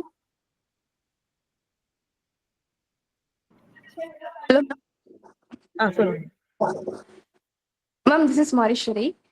இப்ப வந்து நாங்க வந்து ஸ்டார்ட் அப்ஸ்ல இருக்கோம் மேம். சோ எங்களுக்கு வந்து ஒரு சில டைம்ல வந்து சேல்ஸ் இருக்காதுங்க மேம். சோ அந்த மாதிரி இருக்கிறப்போ நாங்க எப்படி மேம் அந்த டாக்ஸ வந்து அதை எப்படி நாங்க ஃபைல் பண்றது அப்படின்றது கொஞ்சம் சொல்ல முடியுமா மேம்? இப்போ சேல்ஸ் வந்து நீங்க வந்து ஒரு அக்கேஷனலா தான் பண்றீங்க, இல்ல ஒரு சீசனல் சேல் பண்றீங்கனாலும் உங்களுக்கு சேல்ங்கிறது ஒரு வருஷம் சேல் தான் கணக்கு. இப்போ ஒரு வருஷம் ஃபுல்லா நீங்க எவ்வளவு பண்றீங்க, கம்மியா பண்றீங்க, அதிகமா பண்றீங்கனாலும் நீங்க எவ்வளவு பண்றீங்களோ அதை காட்ட ஆரம்பிச்சிருங்க. ஸோ பிசினஸ் வந்து ஒரு சீசனல் பிசினஸ் தான், என்னால 3 மாசம் தான் பண்ண முடியும்னா அந்த 3 மாசம் சேல் நீங்க காட்டுங்க. நீங்க வந்து கம்பல்சரியா வந்து நான் வருஷம் ஃபுல்லா பிசினஸ் பண்ணணும், வருஷம் ஃபுல்லா சேல் பண்ணணும் யாருமே சொல்லவே மாட்டாங்க.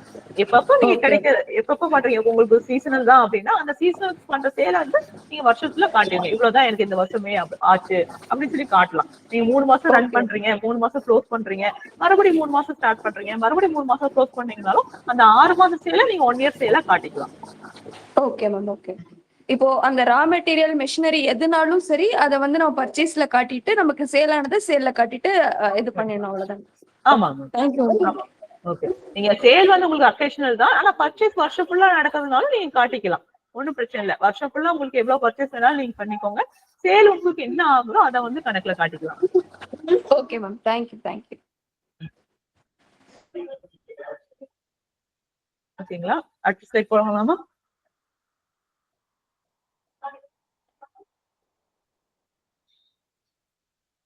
ஓகே, இப்போ நான் வந்து பிசினஸ் ஆரம்பிச்சிட்டேன், உங்களுக்கு பிசினஸ்ல சேல்ஸ் வர ஆரம்பிச்சிருச்சு, உங்களுக்கு எக்ஸ்பென்ஸ் எழுத ஆரம்பிச்சிருச்சு. சரி, இப்போ நான் என்னென்ன புக்ஸ் எல்லாம் மெயின்டைன் பண்ணிக்கணும், ஒரு இன்கம் டாக்ஸ் ஃபைல் பண்றதுக்கு நான் என்னென்ன பண்ணணும் அப்படின்னா, நீங்க பேசிக்கா மெயின்டைன் பண்ண வேண்டிய புக்ஸ் வந்து ஒரு சேல்ஸ் ரெஜிஸ்டர், ஒரு பர்ச்சேஸ் ரெஜிஸ்டர், அதுக்கப்புறம் கேஷ் புக். இது மட்டும், இந்த 3 புக் பேசிக்கா நீங்க மெயின்டைன் பண்ணீங்கன்னாவே போதும். நான் ஒரு சின்ன லெவல் பிசினஸ் தாங்க, என்னால ஒரு அக்கௌண்டன்ட் போட்டு ப்ராப்பரா எல்லா எக்ஸ்பென்ஸும் புக் பண்ண முடியுமா அப்படிங்கன்னா கஷ்டம் தான். ஸோ நீங்க பேசிக்கா ஆரம்பிக்கிறீங்க, ஒரு சின்ன லெவல் பிசினஸ் தான் இருக்கீங்கன்னா அட்லீஸ்ட் கேஷ் புக்காவது மெயின்டைன் பண்ணுங்க. பேசிக் மெயின்டெனன்ஸ் புக்ஸ்ல நீங்க கேஷ் புக் கம்பல்சரி மெயின்டைன் பண்ணணும். நீங்க மத்த லெஜர்லாம் மெயின்டைன் பண்றீங்களோ என்னமோ தெரியல, ஆனா கண்டிப்பா கேஷ் புக் மெயின்டைன் பண்ணணும். ஒரு சேல்ஸ் ரெஜிஸ்டர், ஒரு பர்ச்சேஸ் ரெஜிஸ்டர், வெறும் ஒரு எக்ஸ்பென்ஸ் ரெஜிஸ்டர், அது மட்டும் மெயின்டைன் பண்ணீங்கன்னா கூட போதும். ப்ராப்பர் புக்குங்கும்போது இந்த 3மே ப்ராப்பர் புக்ல உங்களுக்கு வந்துடும். ஸோ வந்து நான் பெரிய சாஃப்ட்வேர் வாங்கி நான் ஒரு அக்கௌண்ட் உள்ள வச்சு நான் டேலியில என்ட்ரி போட்டு புக்ஸ் எடுத்து P&L ப்ரிப்பேர் பண்ணி பேலன்ஸ் ஷீட் ப்ரிப்பேர் பண்ணணுமா, அந்த அளவுக்குலாம் ப்ரிப்பேர் பண்ணவே வேண்டாம். பேசிக்கா ஒரு கேஷ் புக்காவது மெயின்டைன் பண்ணுங்க. ஸோ இன்கம் டேக்ஸ் என்ன சொல்லுது அப்படின்னா, இப்போ உங்களோட இன்கம் 2 லட்சம்க்கு மேல ஆரம்பிச்சுன்னா நீங்க கம்பல்சரியா புக் மெயின்டைன் பண்ணியே ஆகும். அதே மாதிரி உங்க சேல்ஸ் வந்து 25 லட்சத்தை தாண்டுது அப்படின்னாலும் நீங்க கம்பல்சரியா வந்து புக்ஸ் கம்பல்சரி மெயின்டைன் பண்ணியே ஆகணும். நீங்க எங்க பிசினஸ் பண்றீங்களோ அங்கதான் அந்த புக்ஸும் மெயின்டைன் பண்ணணும். ஸோ பிசினஸ் வந்து ஒரு இடத்துலயும் புக்ஸ் மெயின்டைன் பண்றது இன்னொரு இடத்துலயும் இருக்கக்கூடாது. எங்க பிசினஸ் பண்றீங்களோ அங்கதான் புக்ஸ் இருக்கணும், அங்கதான் நீங்க மெயின்டைனும் பண்ணணும்.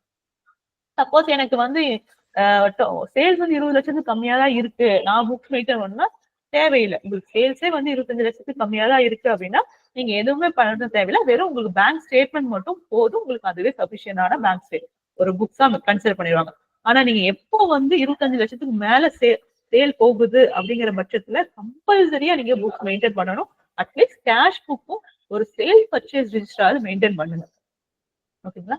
ஸோ அதுக்கப்புறம் பார்த்தோம்னா ஆடிட் பண்ணணும். ஸோ நீங்க பண்ண எக்ஸ்பென்ஸ் கரெக்ட் தானா, நீங்க வந்து சரியாதான் எல்லா எக்ஸ்பென்ஸும் வந்து பிசினஸ்க்கு தான் பண்ணிருக்கீங்களா அப்படிங்கிறது ஆடிட் பண்ணி தான் வந்து ஃபைல் பண்ணணும்.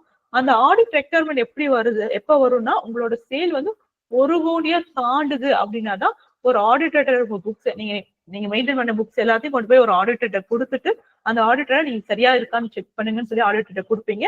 அந்த ஆடிட்டர் ஃபுல்லா செக் பண்ணிட்டு அவர் ஒரு ரிப்போர்ட் ஃபைல் பண்ணுவார். அவர் வந்து ஃபர்ஸ்ட் இன்கம் டேக்ஸ்க்கு அவர் ஒரு ரிப்போர்ட் ஃபைல் பண்ணுவாரு. ஆமா, அவங்க கிளைம் பண்ண எல்லா எக்ஸ்பென்ஸும் சரியா தான் பண்ணிருக்காங்க, அதுக்கு மேல வந்து தப்பா எதுவும் பண்ணல அப்படின்னு சொல்லி சொல்லுவாங்க. இல்ல தப்பு இருந்தா இதெல்லாம் தப்பு அப்படின்னு சொல்லி இன்கம் டேக்ஸ் அவங்க ஒரு ரிப்போர்ட் கொடுப்பாங்க. அதுக்கப்புறம் தான் நீங்க இன்கம் டேக்ஸ் ரிட்டர்னே ஃபைல் பண்ண முடியும்.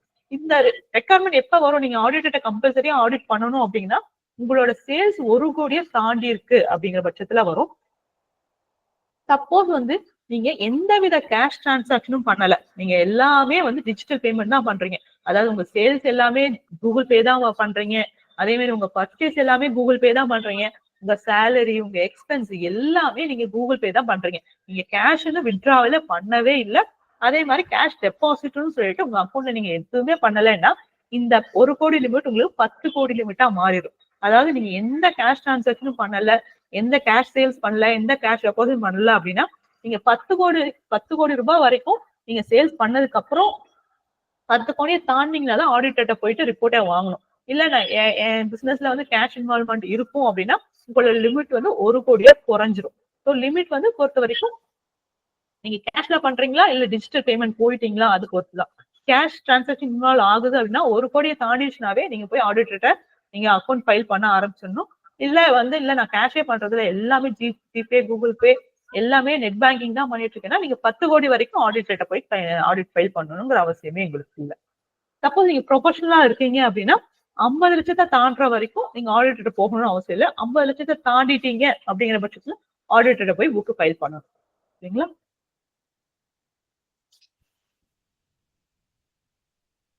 சரிங்க. நானே ஆக்சுவலா இந்த மீட்டிங்கே வந்து ஒரு ஸ்மால் பிசினஸ்க்கு தான். நானே சின்ன பிசினஸ் தாங்க பண்றேன். என்னால ஒரு ப்ராப்பர் புக்கும் மெயின்டைன் பண்ண முடியாது, என்னால போய் ஒரு ஆடிட்டர் ஒரு ப்ராப்பரா அக்கௌண்டன்ட் வச்சு எல்லா எக்ஸ்பென்ஸும் போட முடியாது, இது அதே மாதிரி ஆடிட்டர் போயிட்டு என்னால வந்து பண்ணவும் முடியாது, அதெல்லாம் பெரிய கம்ப்ளைண்ட்ஸ் ஆகும், அதுக்கெல்லாம் பெரிய பெரிய அமௌண்ட் ஆகும், அப்ப எனக்கு எந்த ஆப்ஷனுமே இல்லையா, நான் வந்து ஈஸியா ஃபைல் பண்ண முடியாதா அப்படின்னு சொல்லி கேட்டீங்கன்னா அதுக்கும் கவர்மெண்ட் என்ன சொல்றாங்க, ஒரு ஆப்ஷன் கொடுக்குறாங்க. சரிங்க, நீங்க சின்ன பிசினஸா இருக்கீங்க, உங்களால இது மாதிரி ப்ராப்பராலாம் மெயின்டைன் பண்ண முடியாது, ஸோ அப்ப என்ன பண்ணுங்க அப்படின்னு சொல்றாங்க, அப்பதான் உங்களுக்கு ப்ரெசெப்டிவ் டாக்ஸேஷன் ஸ்கீம் சொல்லிட்டு ஒரு ஆப்ஷன் கொடுக்குறாங்க.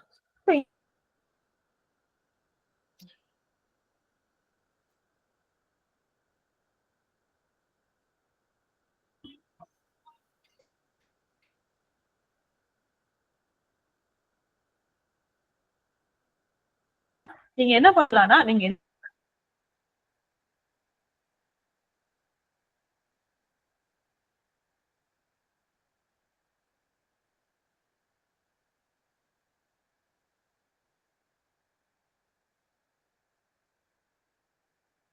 லட்சம் 8 கோடி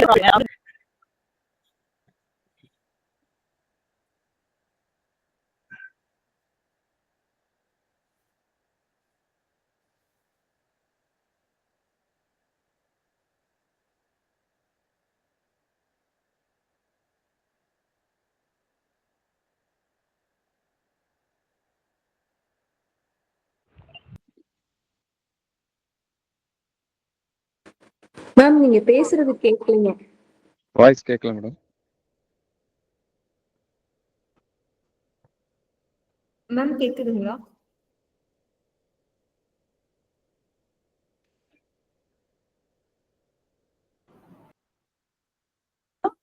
மேம் நீங்க பேசுறது கேட்க மாட்டேங்குது.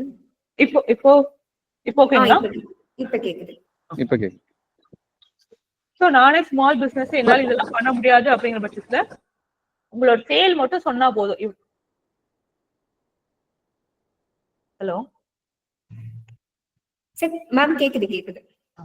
ஓகே, என்னோட சேல் மட்டும் நீங்க முதல் சேல் வந்து 3 கோடி கம்மி தாங்க அப்படிங்கிற பட்சத்துல 3 கோடிக்கு 8% காட்டலாம். சப்போஸ் நீங்க எல்லாமே டிஜிட்டலா தான் பண்றீங்க, எல்லாமே கூகுள் பேல தான் பண்றீங்கன்னா வெறும் 6% மட்டும் ப்ராஃபிட் காட்டினா போதும். உங்களுக்கு ஈவன் ப்ராப்பரா புக்ஸ் எல்லாம் மெயின்டைன் பண்ணீங்கன்னா கூட ப்ராஃபிட் அதிகமா வரலாம்.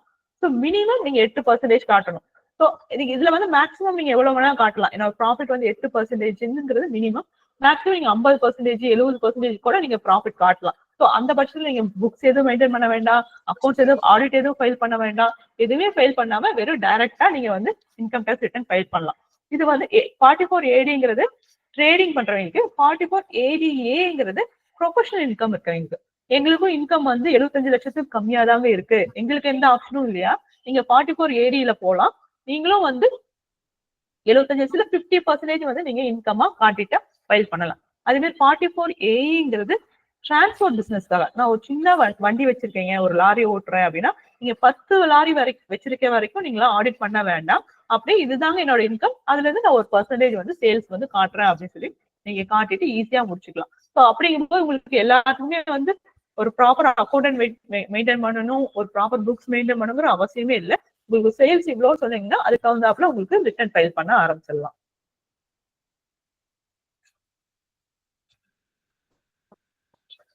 ஓகே, இப்போ நீங்க 44AD பண்ணும்போது உங்களுக்கு ரிட்டர்ன் வந்து ITR 4ங்கிறத ஃபைல் பண்ணலாம். ITR 4ங்கிறது ரொம்ப சிம்பிளான ஒரு ஃபார்ம் தான். ஸோ உங்களால நீங்க டைரக்டா இன்கம் டேக்ஸ்ல லாகின் பண்ணீங்கனாலே உங்களால ப்ராப்பரா வந்து ITR 4 பண்ணலாம். ஆனா ITR 3ங்கிறது பாத்தீங்கன்னா உங்களுக்கு எல்லா பிசினஸுக்கும், உங்களுக்கு நீங்க ஆடிட் பண்ண போறீங்க, உங்களுக்கு வேற எல்லா பிசினஸும் பண்றீங்கன்னா உங்களுக்கு ITR 3 ஃபைல் பண்ணணும். அதே மாதிரி ITR 4 வந்து நான் ப்ரெசென்டிவ் தான் காட்டுறேன், என்னோட டர்னர் 3 கோடி கீழே தான் இருக்குன்னா நீங்க ITR 4 ஃபைல் பண்ணலாம். ITR 5ங்கிறது பார்ட்னர்ஷிப் ஃபார்முக்கு நீங்க ITR 5 ஃபார்ம் ஃபைல் பண்ணணும். ITR 6 வந்து கம்பெனிக்கு ITR 6 வந்து ஃபைல் பண்ணணும். ஸோ இது ITR 3 ITR 4லாங்கிறது ஃபார்மோட நேம் தான் இதெல்லாம் வந்து. ஸோ நீங்க என்னென்ன பிசினஸ் பண்றீங்களோ அதுக்கு தகுந்தாப்புல ஃபார்ம் செலக்ட் பண்ணி நீங்க ஆடிட் பண்ணணும். சரி, இது எல்லாமே சொல்லிட்டீங்க. நாங்க வந்து இப்போ ஃபைல் பண்ணும்போது நீங்க ஒரு கிளைண்ட் வந்து ஃபைல் பண்ணும்போது என்னென்ன காமனா மிஸ்டேக்ஸ் பண்றீங்க அப்படின்னு சொல்லி பார்த்தோம்னா, முக்காவாசி எல்லாருமே வந்து அக்கௌண்ட்ஸ், எத்தனை அக்கௌண்ட்ஸ் உங்ககிட்ட இருக்கு, எத்தனை சேவிங் அக்கௌண்ட் இருக்கு, எத்தனை கரண்ட் அக்கௌண்ட் இருக்குங்கிறது நீங்க சொல்றதே இல்லை. எந்த ஆடிட்டருக்குமே எனக்கு இத்தனை அக்கௌண்ட்ஸ் இருக்குங்க இத்தனை, ஆனா எங்களுக்கு தெரியும். எப்படி தெரியும்னா, நீங்க உங்க ஆதாரையும் பேன் கார்டையும் நீங்க லிங்க் பண்ணிட்டீங்க. இப்போ எந்த பேங்க் ஓபன் பண்ணீங்க உங்களால ஆதார் லிங்க் பண்ணாத பேன் கார்டு இருக்கவே இருக்காது. ஸோ நீங்க டிஃபால்ட்டா லிங்க் பண்ணதுனால உங்க அக்கௌண்ட் டிஃபால்ட்டா இன்கம் டேக்ஸ் ரிப்போர்ட் அனுப்பிச்சிட்டே இருப்பாங்க. ஈவன் உங்களுக்கு ஒரு சேவிங் அக்கௌண்ட்ல இருந்து 5 ரூபாய் தான் இன்ட்ரெஸ்ட் வருதுனாலும் உங்களுக்கு இன்கம் டேக்ஸ்க்கு இன்ஃபர்மேஷன் போயிடும். ஸோ அந்த இன்ஃபர்மேஷன் ஃபார்ம் 26AS AAS சொல்லிட்டு அந்த இன்ஃபர்மேஷன் உங்களோட பேன் கார்டு போட்டு லாகின் பண்ணாவே நீங்க என்னென்ன பண்ணுனீங்க, எவ்வளவு கேஷ் டெபாசிட் பண்ணீங்க, எவ்வளவு கேஷ் வித்ட்ரால் பண்ணீங்க, எந்த லோன் வாங்குனீங்க, எந்த இடத்துல நிலம் வாங்குனீங்க, எந்த இடத்துல நிலம் வித்தீங்க, எந்த அக்கௌண்ட் எத்தனை எப்படி புக் பண்ணீங்க, மியூச்சுவல் ஃபண்ட்ஸ்ல எவ்வளவு இன்வெஸ்ட்மெண்ட் போட்டிருக்கீங்க, அதே மாதிரி மியூச்சுவல் ஃபண்ட்ஸ்ல அமௌண்ட் எவ்வளவு வித்ட்ராயல் பண்ணிருக்கீங்க, எல்லா இன்ஃபர்மேஷனுமே உங்களை ஆதார் பேனும் லிங்க் பண்ணனால எல்லா இன்ஃபர்மேஷனுமே உள்ள வந்துருச்சு. அதனால வந்து நாங்க ஃபைல் பண்ணும்போது அக்கௌண்ட்ஸ் சார் இந்த அக்கௌண்ட் எல்லாம் இருக்கு நீங்க கொண்டாந்து கொடுங்க அப்படின்னு சொல்லி நாங்க சொன்னா கூட, இல்ல சார் அப்படி ஒரு அக்கௌண்ட்ஸே இல்ல, அப்படி ஒரு FDயே என்கிட்ட இல்ல அப்படின்னு சொல்லி சொல்லுவீங்க. ஆனா இனிமே அது மாதிரி சொல்லவே முடியாது. ஏன்னா எல்லா அக்கௌண்ட்டுமே லிங்க் ஆகி உங்களுக்கு டிஃபால்ட்டா உங்களுக்கு உங்க பேருன்னு ஓபன் பண்ணாலே உள்ள வந்துடும். இத்தனை அக்கௌண்ட் அங்க வச்சிருக்காங்க, இவ்வளவு கேஷ் டெபாசிட் வச்சிருக்கீங்க, இவ்வளவு கேஷ் வித்ட்ராயல் போட்டிருக்கீங்க, இவ்வளவு எப்படி பண்றீங்க, இவ்வளவு மியூச்சுவல் ஃபண்ட்ஸ் டிரான்சாக்ஷன் பண்றீங்க அப்படிங்கிறது எல்லாமே வந்துடும். அதே மாதிரி இந்த மிஸ்டேக் வந்து காமனா எல்லாமே பண்றது. அதே மாதிரி இன்னொரு காமனா என்ன பண்றீங்க அப்படின்னா, உங்க பேங்க் அக்கௌண்ட்டா பேன் கார்டு கொடுத்து லிங்க் பண்ணிக்க மாட்டேங்கிறீங்க. ஸோ என்ன ஆகுது அப்படின்னா, சப்போஸ் உங்களுக்கு ரீஃபண்ட் கிளைம் பண்ற மாதிரி இருந்தா கூட உங்க பேங்க் அக்கௌண்ட்டுக்கு அந்த அமௌண்ட் போகவே சேராது. ஏன்னா உங்க பேங்க் அக்கௌண்ட் பேன் கார்டுல லிங்க் பண்ண மாட்டேங்கிறீங்க. ஸோ பேங்க் இப்ப என்ன புது ரூல் கொண்டு வந்துட்டாங்க இன்கம் டேக்ஸ்ல அப்படின்னா, எந்த பேங்க் அக்கௌண்ட்ல பேன் கார்டு லிங்க் தான் இருக்கோ அதுக்கு மட்டும் தான் ரீஃபண்ட் போகும். இதுக்கு முன்னாடி எல்லாம் அந்த ப்ராசஸ் இல்லையான்னு கேட்டீங்கன்னா, இதுக்கு முன்னாடி அந்த ப்ராசஸே கிடையாது. நீங்க எந்த பேங்க் அக்கௌண்ட் கொடுத்தீங்கனாலுமே உங்களுக்கு ரீஃபண்ட் கிளைம்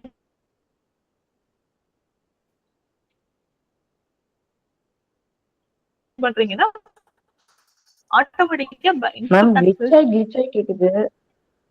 எனக்கு மட்டும் தானா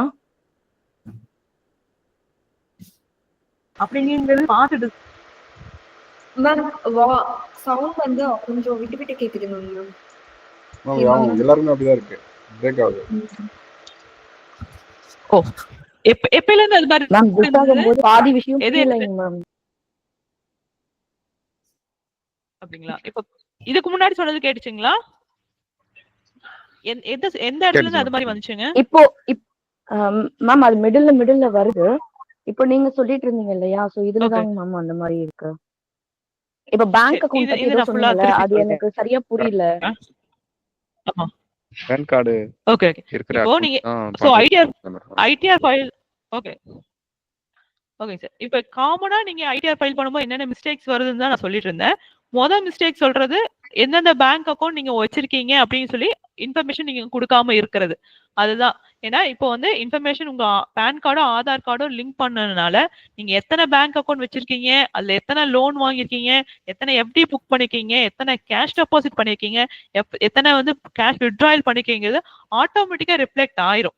உங்க பேன் கார்டு போட்டு இன்கம் டாக்ஸ்ல லாகின் பண்ணாவே உங்களுக்கு கீழே இத்தனை பேங்க் அக்கௌண்ட் இருக்கு, இத்தனை எஃப்டி இருக்கு, இந்த இடத்துல நீங்க லேண்ட் வாங்குனீங்க, இந்த இடத்துல நீங்க லேண்ட் வித்தீங்க, மியூச்சுவல் ஃபண்ட்ஸ்ல இவ்வளவு இன்வெஸ்ட்மெண்ட் பண்ணிருக்கீங்க, இவ்வளவு ஷேர் வாங்கிருக்கீங்க, கிரிப்டோ கரன்சில இவ்வளவு இன்வெஸ்ட்மெண்ட் பண்ணிருக்கீங்க, இந்த டீடைல் வரைக்கும் வரும். அதே மாதிரி கிரிப்டோ கரன்சில இவ்வளவு வித்ட்ராயல் பண்ணிருக்கீங்க, மியூச்சுவல் ஃபண்ட்ஸ்ல இவ்வளவு வித்ட்ராயல் பண்ணிருக்கீங்க, இந்த இன்ஃபர்மேஷன் ஃபுல்லாவே வந்து எங்களுக்கு தெரிஞ்சிரும். சோ எப்பயுமே வந்து ஆடிட்டர் வந்து இந்த அக்கௌண்ட் ஸ்டேட்மெண்ட் கொடுங்க அப்படின்னா அப்படி ஒரு அக்கௌண்டே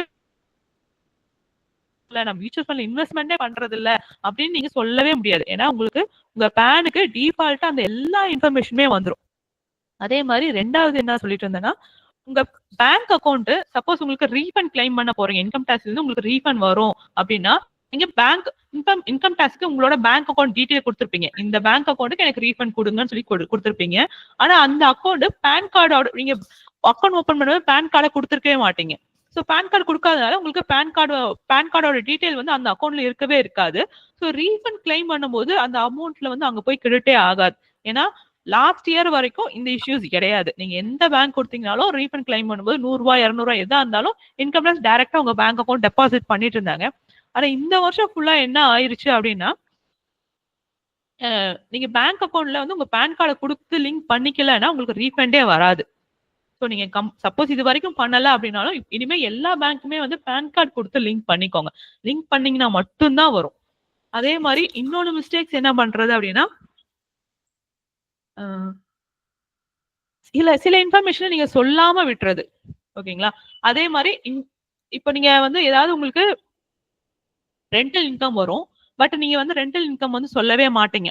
ஆனா வந்து அது வந்து நீங்க ஒரு வீடு வச்சிருக்கீங்க, உங்களுக்கு மாசம் வந்து ஒரு ரெண்டல் அமௌண்ட் வந்துட்டு இருக்கீங்க. அது ஒரு ஐடி எம்ப்ளாய்க்கு நீங்க சப்போஸ் கொடுத்துருக்கீங்க, வாடகை கொடுத்துருக்கீங்கன்னு சொல்லி வச்சுக்கலாம்.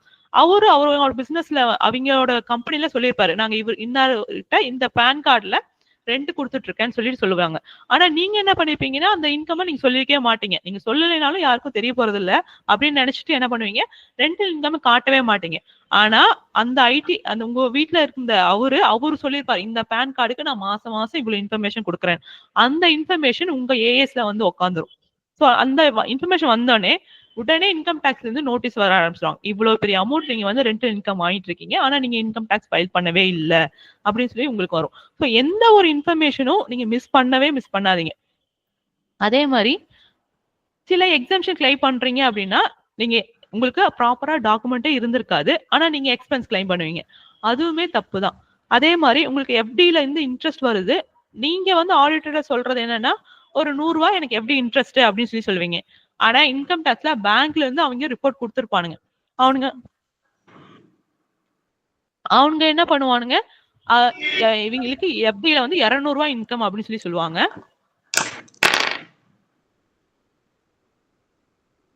ஹலோ சொல்லுங்க மேடம். இது வந்து பென்ஷனுக்கும் அப்ளிகபிளுங்களா? பென்ஷனுக்கும் அப்ளிகபிள். பென்ஷனுக்கும் அவங்க வந்து கவர்மெண்ட்ல ரிப்போர்ட் கொடுத்துருவாங்க. அவங்களுக்கே தெரியும் இவ்வளவு பென்ஷன் போட்டிருக்கேன்னு சொல்லிட்டு அவங்க இன்ஃபர்மேஷன் சொல்லுவாங்க. எல்லா சேலரியுமே வந்து அவங்க இன்ஃபர்மேஷன் கொடுத்துருவாங்க. இவ்வளவு சேலரி அவளுக்கு எதுக்கு இவ்வளவு நாங்க டிடிஎஸ் பிடிச்சிருக்கோம் அப்படிங்கிற இன்ஃபர்மேஷன் உங்களுக்கு ஏஎஸ்ல வந்துரும். ஸோ நீங்க சொல்லலைனாலுமே உங்களுக்கு பென்ஷன் வருங்கிறது உங்க ஏஎஸ் பார்த்தாவே தெரிஞ்சிடும். Okay, thank you.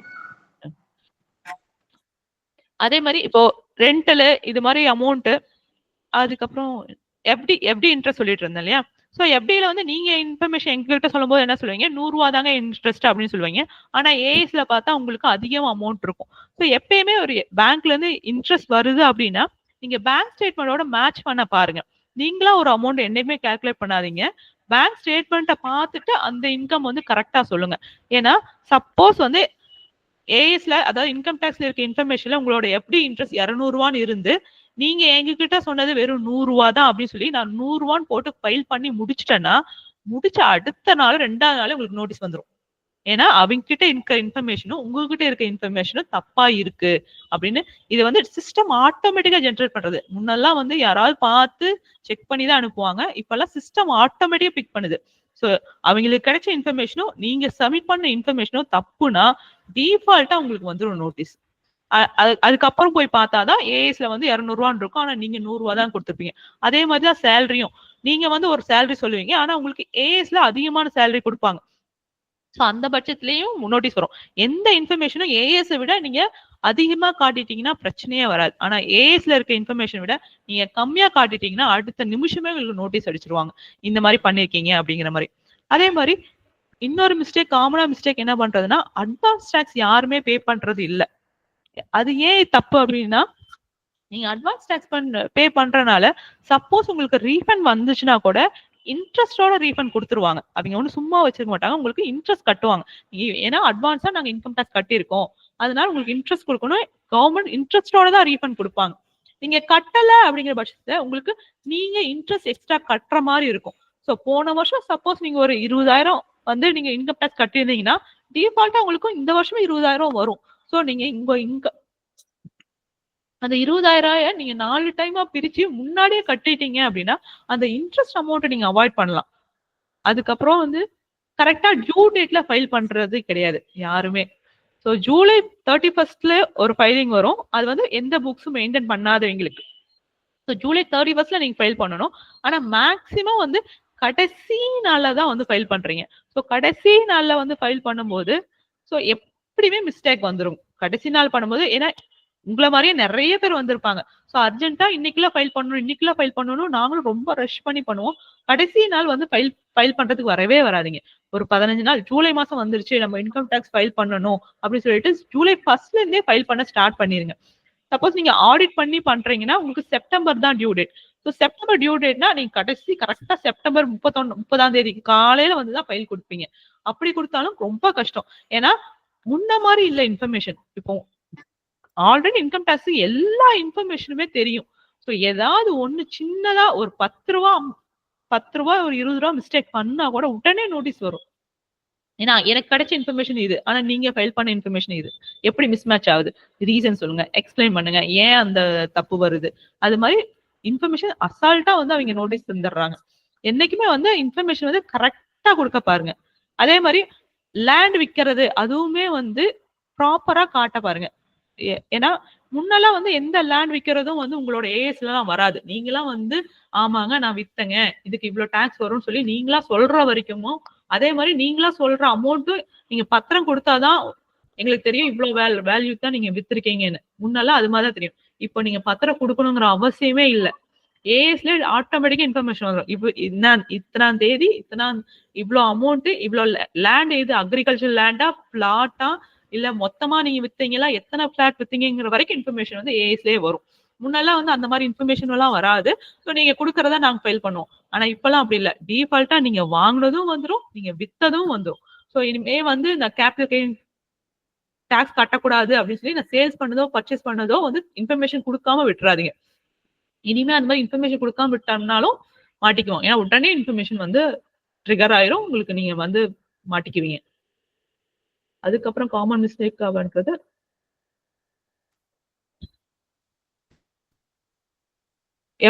அதே மாதிரி சிட்டு எல்லாம் போடுவீங்க. சிட்டு அதுல இருந்தாலும் உங்களுக்கு கசுறு எல்லாம் வரும். அந்த இன்ஃபர்மேஷன் நீங்க கொடுக்கவே மாட்டீங்க. ஆனா அந்த இதுமே வந்து ப்ராப்பரா ஃபைல் பண்ற சிட் கம்பெனில நீங்க போட்டீங்கன்னா அவங்க இன்ஃபர்மேஷன் கொடுத்துருவாங்க. இவங்களுக்கு நாங்க இன்ட்ரெஸ்ட் இவ்வளவு கொடுத்தோம். நீங்க என்ன நினைப்பீங்க, நம்ம பேங்க்ல இருந்து தானே இன்ட்ரெஸ்ட் வரல, இது சாதாரண சிட்டு கம்பெனி தானே அப்படின்னு சொல்லிட்டு அந்த இன்ஃபர்மேஷன் நீங்க மிஸ் பண்றதுக்கு ரொம்பவே சான்சஸ் அதிகம். ஆனா அதுவுமே வந்து ரிப்போர்ட் ஆகும். ஸோ சிட்டு இன்கம், டிவிடெண்ட் இன்கம், இந்த இன்ஃபர்மேஷன் எல்லாமே ப்ராப்பரா கொடுத்துருங்க. இன்னொரு விஷயம் என்னன்னா, மியூச்சுவல் ஃபண்ட்ஸ்ல நீங்க ட்ரேட் பண்றீங்க, வாங்குறீங்க, விற்கிறீங்கன்னா இன்கம் டேக்ஸ் வர இன்ஃபர்மேஷன் மேக்ஸிமம் வந்து தப்பா தான் வருது. நிறைய இதுல பர்ச்சேஸ் வேல்யூவே கொடுக்கறதே இல்லை. ஸோ நீங்க ஜெரோதால பண்றீங்க இல்ல வேற ஏதாவது ஒரு ஆப்ல பண்றீங்கன்னா அதுலயே பிஎன்எல் ஸ்டேட்மெண்ட் சொல்லிட்டு ஒண்ணு வரும். அதுல அது அவங்க கொடுக்குற ஸ்டேட்மெண்ட் தான் ப்ராப்பரா இருக்கும். இவ்வளவு வாங்கினாங்க, இவ்வளவு வித்தாங்க, இவ்வளவு capital gain, short term capital gain, long term capital gain அவங்க ஜெரோதால இருந்து எடுக்கும்போது நீங்க ப்ராப்பரா அவங்களே கொடுப்பாங்க. ஆனா இன்கம் டேக்ஸ்ல ஃபைல் பண்ணும்போது என்ன ஆகும்னா அவங்களுக்கு ப்ராப்பரா அந்த இன்ஃபர்மேஷன் வரதில்லை. எப்பயுமே அதிகமா தான் வருது. சப்போஸ் உங்களால அந்த ஸ்டேட்மெண்ட் எடுத்து கொடுக்க முடியல அப்படின்னா நம்ம இன்கம் டேக்ஸ்ல என்ன இன்ஃபர்மேஷன் இருக்கோ அதை டிஃபால்ட்டா ஃபைல் பண்ணிடுவோம். ஸோ அப்படி பார்த்தா உங்களுக்கு டேக்ஸ் அதிகமா கட்டுற மாதிரி வரும். ஸோ நீங்க ஒரு மியூச்சுவல் ஃபண்ட்ல இல்ல ஷேர் ட்ரேடிங் பண்றீங்க அப்படின்னா எந்த ஆப்ல பண்றீங்களோ அந்த ஆப்ல இருந்து நீங்க இன்ஃபர்மேஷன் எடுத்து கொடுத்துருங்க. சப்போஸ் உங்களுக்கு எடுக்க தெரியலனா கூட வேற யார்கிட்டயாவது கேட்டாவது எடுத்து கொடுத்துருங்க. நீங்க கொடுக்கலங்கிற பட்சத்தை எங்களால சொல்லாம இருக்க முடியாது. நாங்க சொல்லுவோம். ஆனா இன்ஃபர்மேஷன் ஏஎஸ்ல இருக்கதான் சொல்லுவோம். அந்த ஏஎஸ்ல இருக்க இன்ஃபர்மேஷன் எப்பயுமே தப்பா தான் இருக்கு. வேல்யூ அதிகமா காட்டுது. மேக்ஸிமம் எங்களால டேலி பண்ணவே முடியறது இல்ல. அதிக வேல்யூ தான் காட்டுது. நீங்க கொடுக்கலங்கிற பட்சத்துல நாங்க அதிகமா தான் கட்டுற மாதிரி இருக்கு. ஸோ ஏதாவது மியூச்சுவல் ஃபண்ட்ல பண்றீங்க, கிரிப்டோ கரன்சில பண்றீங்க, கிரிப்டோ கரன்சி இப்போ வாங்க விற்கிறது ரொம்ப இதா இருக்கு. ஸோ அது வாங்குறீங்கன்னா அதுல இருந்து ஸ்டேட்மெண்ட் கிடைக்கும். பிஎன்எல் ஸ்டேட்மெண்ட் சொல்லிட்டு அந்த ஆப்ல உங்களுக்கு கிடைக்கும் இன்ஃபர்மேஷன். அந்த இன்ஃபர்மேஷனை நீங்க டவுன்லோட் பண்ணி நீங்களே தெரிஞ்சுக்கலாம் எவ்வளவு இன்கம் எங்களுக்கு வந்திருக்கு, நான் எவ்வளவு லாபத்துக்கு வித்தேன், எவ்வளவு நட்டத்துக்கு வித்தேன்னு. ஈவன் நீங்க நட்டத்துக்கு வித்துனாலும் நம்ம இன்ஃபர்மேஷன் சொல்லணும். சரிங்களா? நீங்க நம்மளுக்கு லாபம் வந்தா தானே இன்கம் டேக்ஸ்ல காட்டணும் அப்படிங்கறதா இல்ல. சப்போஸ் நீங்க மியூச்சுவல் ஃபண்ட்ல ட்ரேடிங் பண்ணிட்டு இருக்கீங்க, உங்களுக்கு இந்த வருஷம் லாஸ்னா நீங்க அதை வந்து இன்ஃபர்மேஷன் சொல்லிட்டீங்கன்னா சப்போஸ் அடுத்த வாட்டி உங்களுக்கு ப்ராஃபிட் வரும்போது அந்த லாஸை அட்ஜஸ்ட் பண்ணிக்கலாம். அதனால வந்து நீங்க லாஸே வருது, சப்போஸ் உங்களுக்கு லேண்ட் வித்திருக்கீங்க அப்படின்னாலும் அதுல உங்களுக்கு லாஸ் வருதுனால நீங்க இன்ஃபர்மேஷன் கொடுத்துடணும்.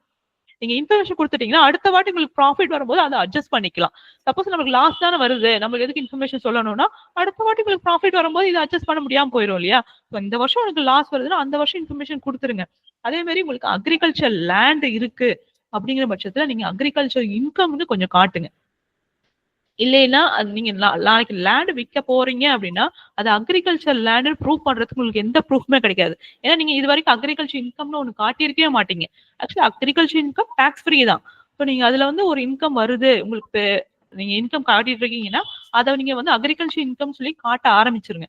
இல்ல அப்படின்னா நாளைக்கு விற்கும் போது அது வந்து அக்ரிகல்ச்சர் லேண்டுன்னு வந்து ப்ரூவ் பண்றதுக்கு எந்த வித எவிடன்ஸுமே கிடைக்காது. நீங்க வருஷம் அக்ரிகல்ச்சர் இன்கம் கொஞ்சம் காட்டிட்டே இருந்தீங்கன்னா ஓகே நான் அக்ரிகல்ச்சர் லேண்டு தான் வித்தேன்னு சொல்லி ப்ரூவ் பண்ணலாம். ஸோ இந்த மாதிரி மிஸ்டேக்ஸ், காமன் மிஸ்டேக்ஸ் எல்லாம் கொஞ்சம் அவாய்ட் பண்ண பாருங்க. அதே மாதிரி கடைசி டெட்லைன் அன்னைக்கு ஃபைல் பண்ணாதீங்க. ஸோ கொஞ்சம் முன்னாடியே இன்ஃபர்மேஷன் கொடுத்தீங்கன்னா கொஞ்சம் ப்ராப்பரா பார்த்துட்டு உங்களுக்கு கேஷ் டெபாசிட்ஸ் எல்லாம் இருக்கு அப்படின்னா அதெல்லாம் பார்த்துட்டு ஏன் அந்த கேஷ் டெபாசிட் எதுக்காக பண்ணீங்க, ஏன் பண்ணீங்க, அந்த மாதிரி ப்ராப்பரா அக்கௌண்டிங்குள்ள கொண்டு வந்து ஃபைல் பண்ணலாம். மேக்ஸிமம் கேஷ் டெபாசிட்டோ கேஷ் வித்ட்ராயலோ பண்றது வந்து ரொம்ப அவாய்ட் பண்ணிக்கோங்க. நீங்க ஒரு நாளைக்கு 2 லட்சத்துக்கு மேல கேஷ் டெபாசிட் பேங்க்ல பண்றீங்கன்னாவே அது இன்கம் டேக்ஸுக்கு ஆட்டோமேட்டிக்கா ட்ரிகர் ஆயிரும். 2 லட்சத்துக்கு மேல நீங்க கேஷ் ஒரு நாளைக்கு பண்றீங்க, வித்ட்ரா பண்றீங்க அப்படின்னா கண்டிப்பா இன்ஃபர்மேஷன் உள்ள போயிடும். ஸோ நீங்க மேக்ஸிமம் வந்து கேஷ் டெபாசிட்டோ கேஷ் வித்ட்ராயலோ வந்து அவாய்ட் பண்ண ட்ரை பண்ணுங்க. ஓகேங்களா? இதுதான் காமன் மிஸ்டேக் நாங்க பாக்குறது. ஸோ உங்களுக்கு ஏதாவது டவுட்ஸ் இருந்தா நீங்க கேளுங்க. மேம் இப்போ நீங்க கடைசியா சொன்னீங்கல்ல மேம் கேஷ், அதாவது நம்ம டெபாசிட்டோ வித்ட்ராவலோ, ஆனா நம்ம ஆன்லைன்ல பண்ணிக்கலாம், அதை வந்து கேஷா தான் எடுத்துக்க கூடாதுங்களா மேம்? ஆமாங்க மேடம். நீங்க கேஷ் பண்ணாம ஆன்லைன்ல எவ்வளவு பெரிய அமௌண்ட் பண்ணீங்கனாலுமே எதுவுமே வந்து இன்ஃபர்மேஷன் வராது. நீங்க ஒரு பர்சனுக்கு 1 கோடி ஒரே நாள்ல டிரான்சாக்ஷன் பண்ணீங்கன்னா கூட அந்த இன்ஃபர்மேஷன் வந்து அவங்க கொடுக்க மாட்டாங்க. ஆனா நீங்க கேஷ் ஒரு நாளைக்கு 2.5 லட்சம் எடுத்துட்டீங்கன்னாவே இன்ஃபர்மேஷன் இன்கம் டேக்ஸ் ஆஃபீஸ் போயிடும். ஏன்னா கேஷ் பண்ணக்கூடாது அப்படிங்கறத இன்கம் டேக்ஸோட மெயின் மோட்டிவே. நீங்க கேஷ் பண்றீங்கன்னா ஏதோ இல்லீகலா பண்றீங்க அப்படிங்கிற மாதிரி அவங்க அசியூம் பண்ணிக்கிறாங்க. ஸோ உங்களுக்கு கேஷ் வித்ட்ராயல், கேஷ் டெபாசிட் ரெண்டுமே ட்ரிகர் ஆகும். Okay ma'am, okay, thank you.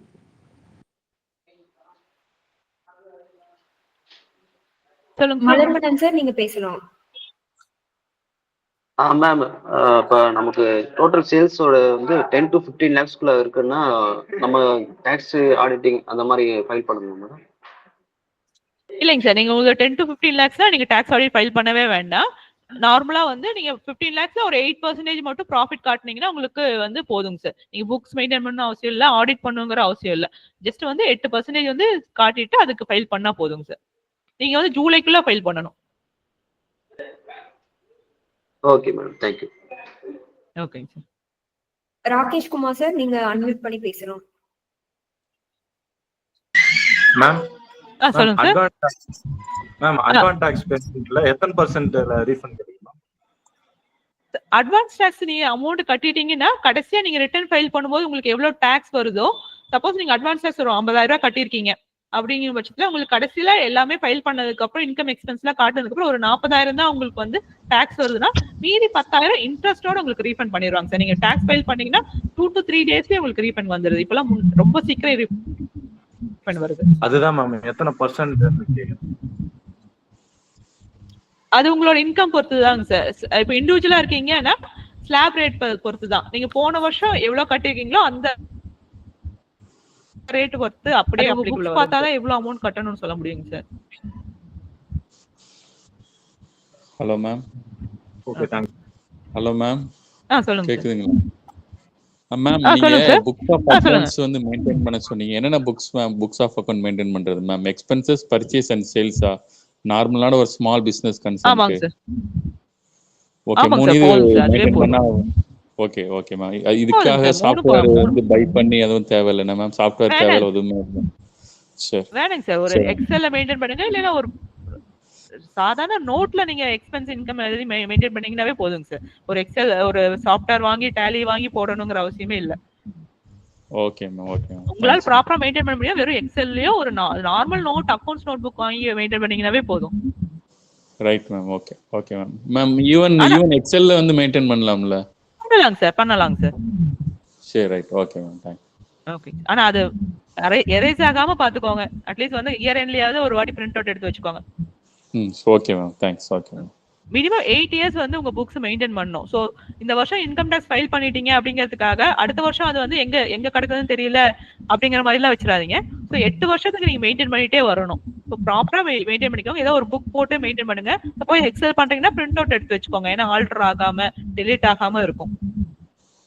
Okay ma'am. Okay. Subha sir, நீங்க அன்மியூட் பண்ணி பேசலாம். மேம் இப்போ ஒன்றும் இல்லை, மேக்ஸிமம் வந்து 40 lakhs வரைக்கும் நம்ம டாக்ஸ் ஃபைல் பண்ண தேவையில்லைன்றாங்க எங்கள் லோக்கலில் ஆடிட்டிங். கரெக்டுங்களா? இல்லைங்க சார்.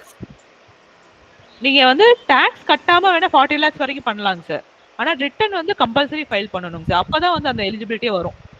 ஓகே. இல்லை ரிட்டர்ன் ஃபைல் பண்ணுறோமா? இப்போ பில்லிங் நாங்கள் பில் பண்ணி கொடுக்குறோம்னு வச்சிங்களா, அது வந்து வித் ஜிஎஸ்டியோடு கேட்குறாங்க. எங்களுக்கு ஜிஎஸ்டி நாங்கள் இப்போ இல்லைன்ற பட்சத்தில் அதில் மென்ஷன் பண்ணி பேன் வச்சு பண்ணலாம், எம்எஸ்எம்இ பேன் வச்சு பண்ணலாம் பில்லுன்ற சில பேர் சொல்கிறாங்க.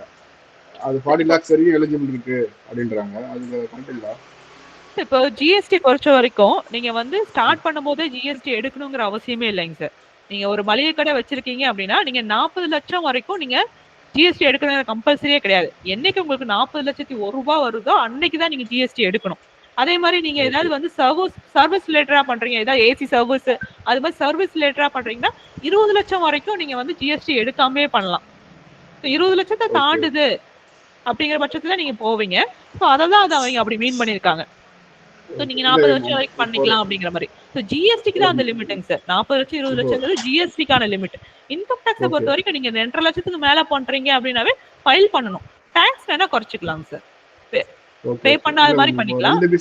ரெண்டு பிசினஸ் 2 அக்கௌண்ட் வேற ப்ராப்பர்ட்டி வேற. சரிங்க ஒன்று இ-சேவை மையம் சர்வீஸ் பண்றோம், இ-சேவை மையம் இருக்கு இல்லையா, அதுவும் இன்னொன்று வந்து மேனுஃபேக்சரிங் ஒன்று. ரெண்டுமே உங்க பேர்லயே இருக்குங்களா? இல்ல மிஸ்ஸஸ் பேர்ல ஒன்று, மேனுஃபேக்சரிங் மிஸ்ஸஸ் பேர்ல, சர்வீஸ் வந்து என்னோட பேர்ல இருக்கு. உங்களுக்கு தனி லிமிட். ஸோ உங்களுக்கு தனி லிமிட்டுங்க சார், அவங்களுக்கு தனி லிமிட். ஸோ நீங்க பண்ற பிசினஸ்க்கு நீங்க 20 லட்சம் வரைக்கும் ஜிஎஸ்டி எடுக்காம பண்ணலாம். உங்க ஒய்ஃப் பேர்ல இருக்க பிசினஸ்க்கு அவங்க வந்து 20 லட்சம் வரைக்கும் ஜிஎஸ்டி எடுக்காம பண்ணிக்கலாங்க சார். இல்ல அவங்க மேனுஃபேக்சரிங் 40 lakhs வரைக்கும் பண்ண முடியாதா? மேனுஃபேக்சரிங் தான் 40 lakhs வரைக்கும் பண்ணிக்கலாங்க sir. Okay okay okay. Thank you. So individual பேனுக்கு தான். Individual PAN. Yes sir. Individual பேனுக்கு தான். கம்பெனி பேர்ல பேன் எடுக்கணும்ன்றாங்க, அத பேன் சொல்றாங்க இல்லையா? ஆமாங்க சார். அது எடுத்து அதுல பண்ணோம்னா அது எவ்வளவு மடங்கு பண்ணணும் டிரான்சாக்ஷன்? அது எவ்வளவு பண்ணணும்? அதுல டாக்ஸ் வந்து இப்போ நான் டிடிஎஸ் பிடிக்கணும்னு சொன்னலைங்க சார், அது கட்டுற மாதிரி இருந்தா தான் டேன் எடுக்கணும். ஸோ உங்களுக்கு அந்த மாதிரி ரெக்குவயர்மெண்ட் வேணும்னா தான் நீங்க டேனுக்கே போகணும். ஸோ நீங்க டிடிஎஸ் அது மாதிரி ரெண்ட் பே பண்றீங்க இல்ல இன்ட்ரெஸ்ட் பே பண்ண போறீங்க அப்படின்னா தான் டேன் எடுக்கணும். இல்ல அப்படிங்கிற பட்சத்தில் உங்களுக்கு டேன் எடுக்கணும் அவசியம் இல்லைங்க சார். அதுக்கு லிமிட்லாம் கிடையாது. உங்களுக்கு டிடிஎஸ் பிடிக்கிறோங்கிற எலிஜிபிலிட்டி வந்துச்சுன்னா நீங்க டேன் எடுத்து தான் ஆகும். Okay okay. Thank you. Okay.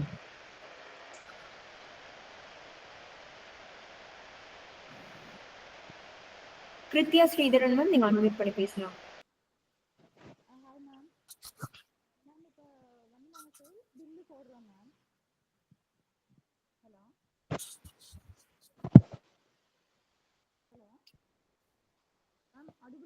Ma'am பேசலாங்க மேம். இல்ல ஒண்ணுமே கேட்கல எனக்கு. இல்ல ஆக்சுவலி எனக்குமே கேட்கல மேம்.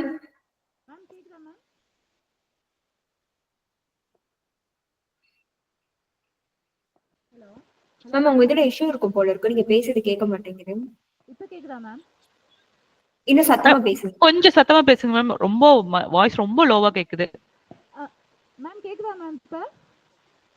ஹலோ மேம் இல்லைன்னா நீங்க மெசேஜ்ல கூட போடுங்க மேம், என்னன்னு பார்த்துட்டு கூட நாங்க பேசுறோம். ஏன்னா நீங்க பேசுறது ரொம்ப சாட்ல போடுங்க. Okay okay ma'am.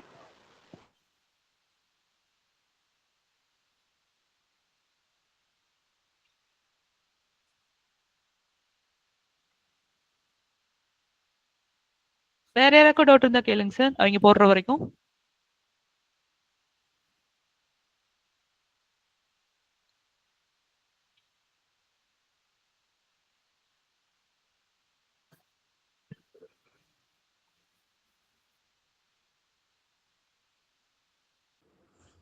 ஹலோ சொல்லுங்க சார். மேடம் வணக்கம். இப்போ ஒரு கம்பெனி வந்து ஆரம்பிச்சிருக்கேன் மேடம். சரிங்க சார். அது வந்து நம்ம வந்து ஒரு பிஸ்னஸே எதுவும் இல்லாமல் வந்து ஜிஎஸ்டி வந்து ரிட்டர்ன் ஃபைல் பண்ணிகிட்டே இருக்கோம் 1 வருஷம் 2 வருஷமா. அது எப்படி ப்ராசஸிங் மேடம்? சார் நீங்க ஜிஎஸ்டி எடுத்துட்டீங்க அப்படின்னா டிஃபால்ட்டா நீங்க பண்றீங்களோ பண்ணலையோ நில் ரிட்டர்னாவது ஃபைல் பண்ணிட்டே இருக்கணுங்க சார். அதனால ஒன்றும் ப்ராப்ளம் ஒன்றும் இல்லையா மேடம்? ஒன்றும் பிரச்சனை வராதுங்க சார், ஒன்றும் பிரச்சனை கிடையாது. நீங்க ரிட்டர்ன் ஃபைல் பண்ணிட்டு ஆனால் கொஸ்டின் கேட்க சான்ஸ் இருக்கு. ஏன்னா 2 வருஷம் ஆயிடுச்சுங்கிறீங்க. ஸோ ஏன் பிசினஸ் ஸ்டார்ட் பண்ணல, உங்களுக்கு வேணுமா அப்படிங்கிற மாதிரி கொஸ்டின் கேட்பாங்க. ஓகே ஓகே ஓகே, அதான் டவுட்டு கிளியர் பண்ணும். நீங்க சப்போஸ் வந்து இப்போ பண்ண போறது இல்லை அப்படின்னா நீங்க கேன்சல் கூட பண்ணிக்கலாம். நீங்க பிசினஸ் பண்ணிட்டு உங்களுக்கு அதான் அந்த லிமிட் இருக்கு. ஸோ அது வரைக்கும் பண்ணிட்டு கூட மறுபடியும் அப்ளை பண்ணீங்கன்னா தான் கொடுத்துருவாங்க. சும்மா ஏன் பண்ணிட்டு இருக்கணும் அப்படின்னு நினைச்சீங்கன்னா கேன்சல் பண்ணிருங்க. அதுக்கப்புறம் பிசினஸ் நீங்க ஸ்டார்ட் பண்ண போறீங்கன்னா நீங்க ஃபர்ஸ்ட் ஸ்டார்ட் பண்ணலாம். ஜிஎஸ்டி எல்லாமே ஸ்டார்ட் பண்ணலாம். நீங்க ஸ்டார்ட் பண்ணும்போது அதுக்கப்புறம் ஒரு 10 லட்சம் 20 லட்சம் சேல் ஆகுதுன்னா அது நீங்க அதுக்கப்புறம் நீங்க போய் அப்ளை பண்ணிக்கோங்க.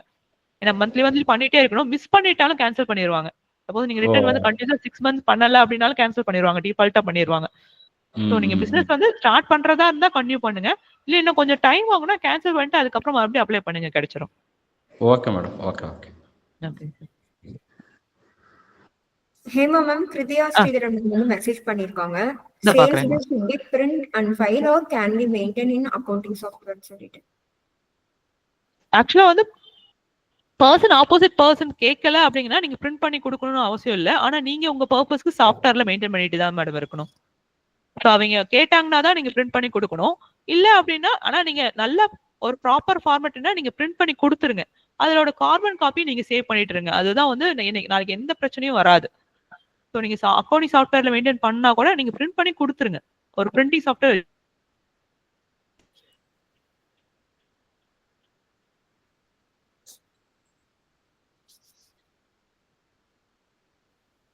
கிருதியா மேம் உங்களுக்கு கிளியரா இருக்கும்னு நினைக்கிறோம். அவர் காப்பி மெயின்டைன் பண்ணிக்கலாம் மேம். பிசிக்கலா மெயின்டைன் பண்ண அவசியம் இல்லை. நீங்க சாஃப்ட் காப்பிலே மெயின்டைன் பண்ணலாம். எல்லாமே பிசிக்கலா மெயின்டைன் பண்ண அவசியம் இல்லை. எல்லாருமே வந்து ஆக்சுவலா பேப்பர்ல இருந்து சாஃப்ட் மோடுக்கு தான் போக சொல்றாங்க. ஸோ நீங்க சாஃப்ட் காப்பிலே மெயின்டைன் பண்ணிக்கலாம். நீங்க கண்டிப்பா கம்பல்சரியா நான் வந்து ஒரு பிசிக்கல் மோட் காப்பி வந்து மெயின்டைன் பண்ணுங்கிற அவசியம் எல்லாம் இல்லைங்க. நீங்க காப்பியே மெயின்டைன் பண்ணிக்கலாம், சாஃப்ட்வேர்ல மெயின்டைன் பண்ணிக்கோங்க, ஒன்றும் இஷ்யூ இல்லை மேடம். இந்த இதுலயே உங்களுக்கு நம்பர் இருக்கு மேடம், நீங்க அதை எடுத்துக்கோங்க. என்னோட நம்பர் இருக்கு, என்னோட மெயில் ஐடி இருக்கு, ரெண்டுமே நீங்க எடுத்துக்கோங்க. உங்களுக்கு எந்த டவுட்ஸ் இருந்தாலும் கூப்பிடுங்க, மெசேஜ் பண்ணிருங்க. நான் உங்களுக்கு எந்த டைம் நான் ஃப்ரீயா இருக்கேனோ உங்களுக்கு கண்டிப்பா நான் திருப்பி கால் பண்றேன். ஏன்னா நான் மெசேஜ்லயே ரிப்ளை பண்றேன்.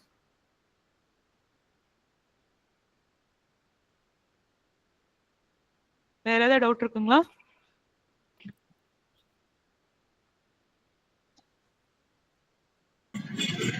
Thank you ma'am. Thank you sir. வேற யாருக்காவது டவுட் இருந்தா ஹேண்ட் ரைஸ் பண்ணுங்க, அன்மியூட் பண்ணி போய் கேட்கலாம். இன்னும் ஒரு 2 minutes மட்டும் பார்க்கலாம்.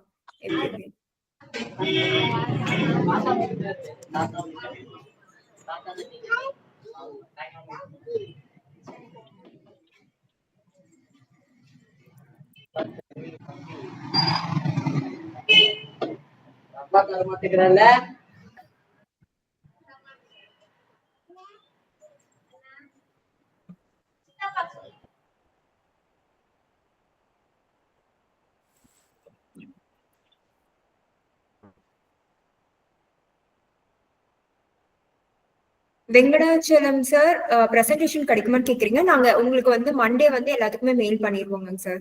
இந்த ரெக்கார்ட் பண்ணிருக்கோம் வெபினார் இது. அதை நாங்க மண்டே உங்க மெயில் எடுத்து நாங்க ஷேர் பண்ணிடுவோம்.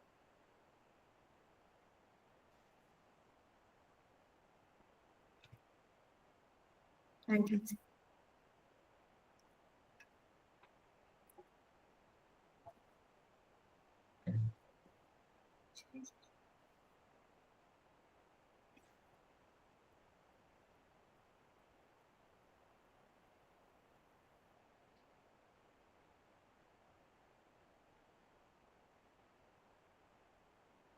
ஓகே, ஆக்சுவலி என்னால வந்து நான் நம்பர் போட ட்ரை பண்ற மெசேஜ்ல என்னால போட முடியல.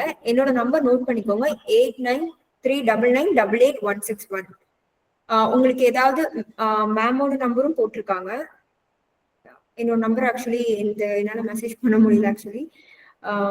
ஸோ ப்ரீவியஸா இருக்கவங்களுக்கு தெரியும்னு நினைக்கிறேன். இல்லைன்னா கூட அந்த போஸ்டர்ல கூட என்னோட நம்பர் இருக்குது. உங்களுக்கு ஏதாவது டவுட் கேட்கணும், ஏதாவது சர்வீஸ், அதாவது மேம் ஐடிஆர் ஃபைல் பத்தி பேசியிருந்தாங்க.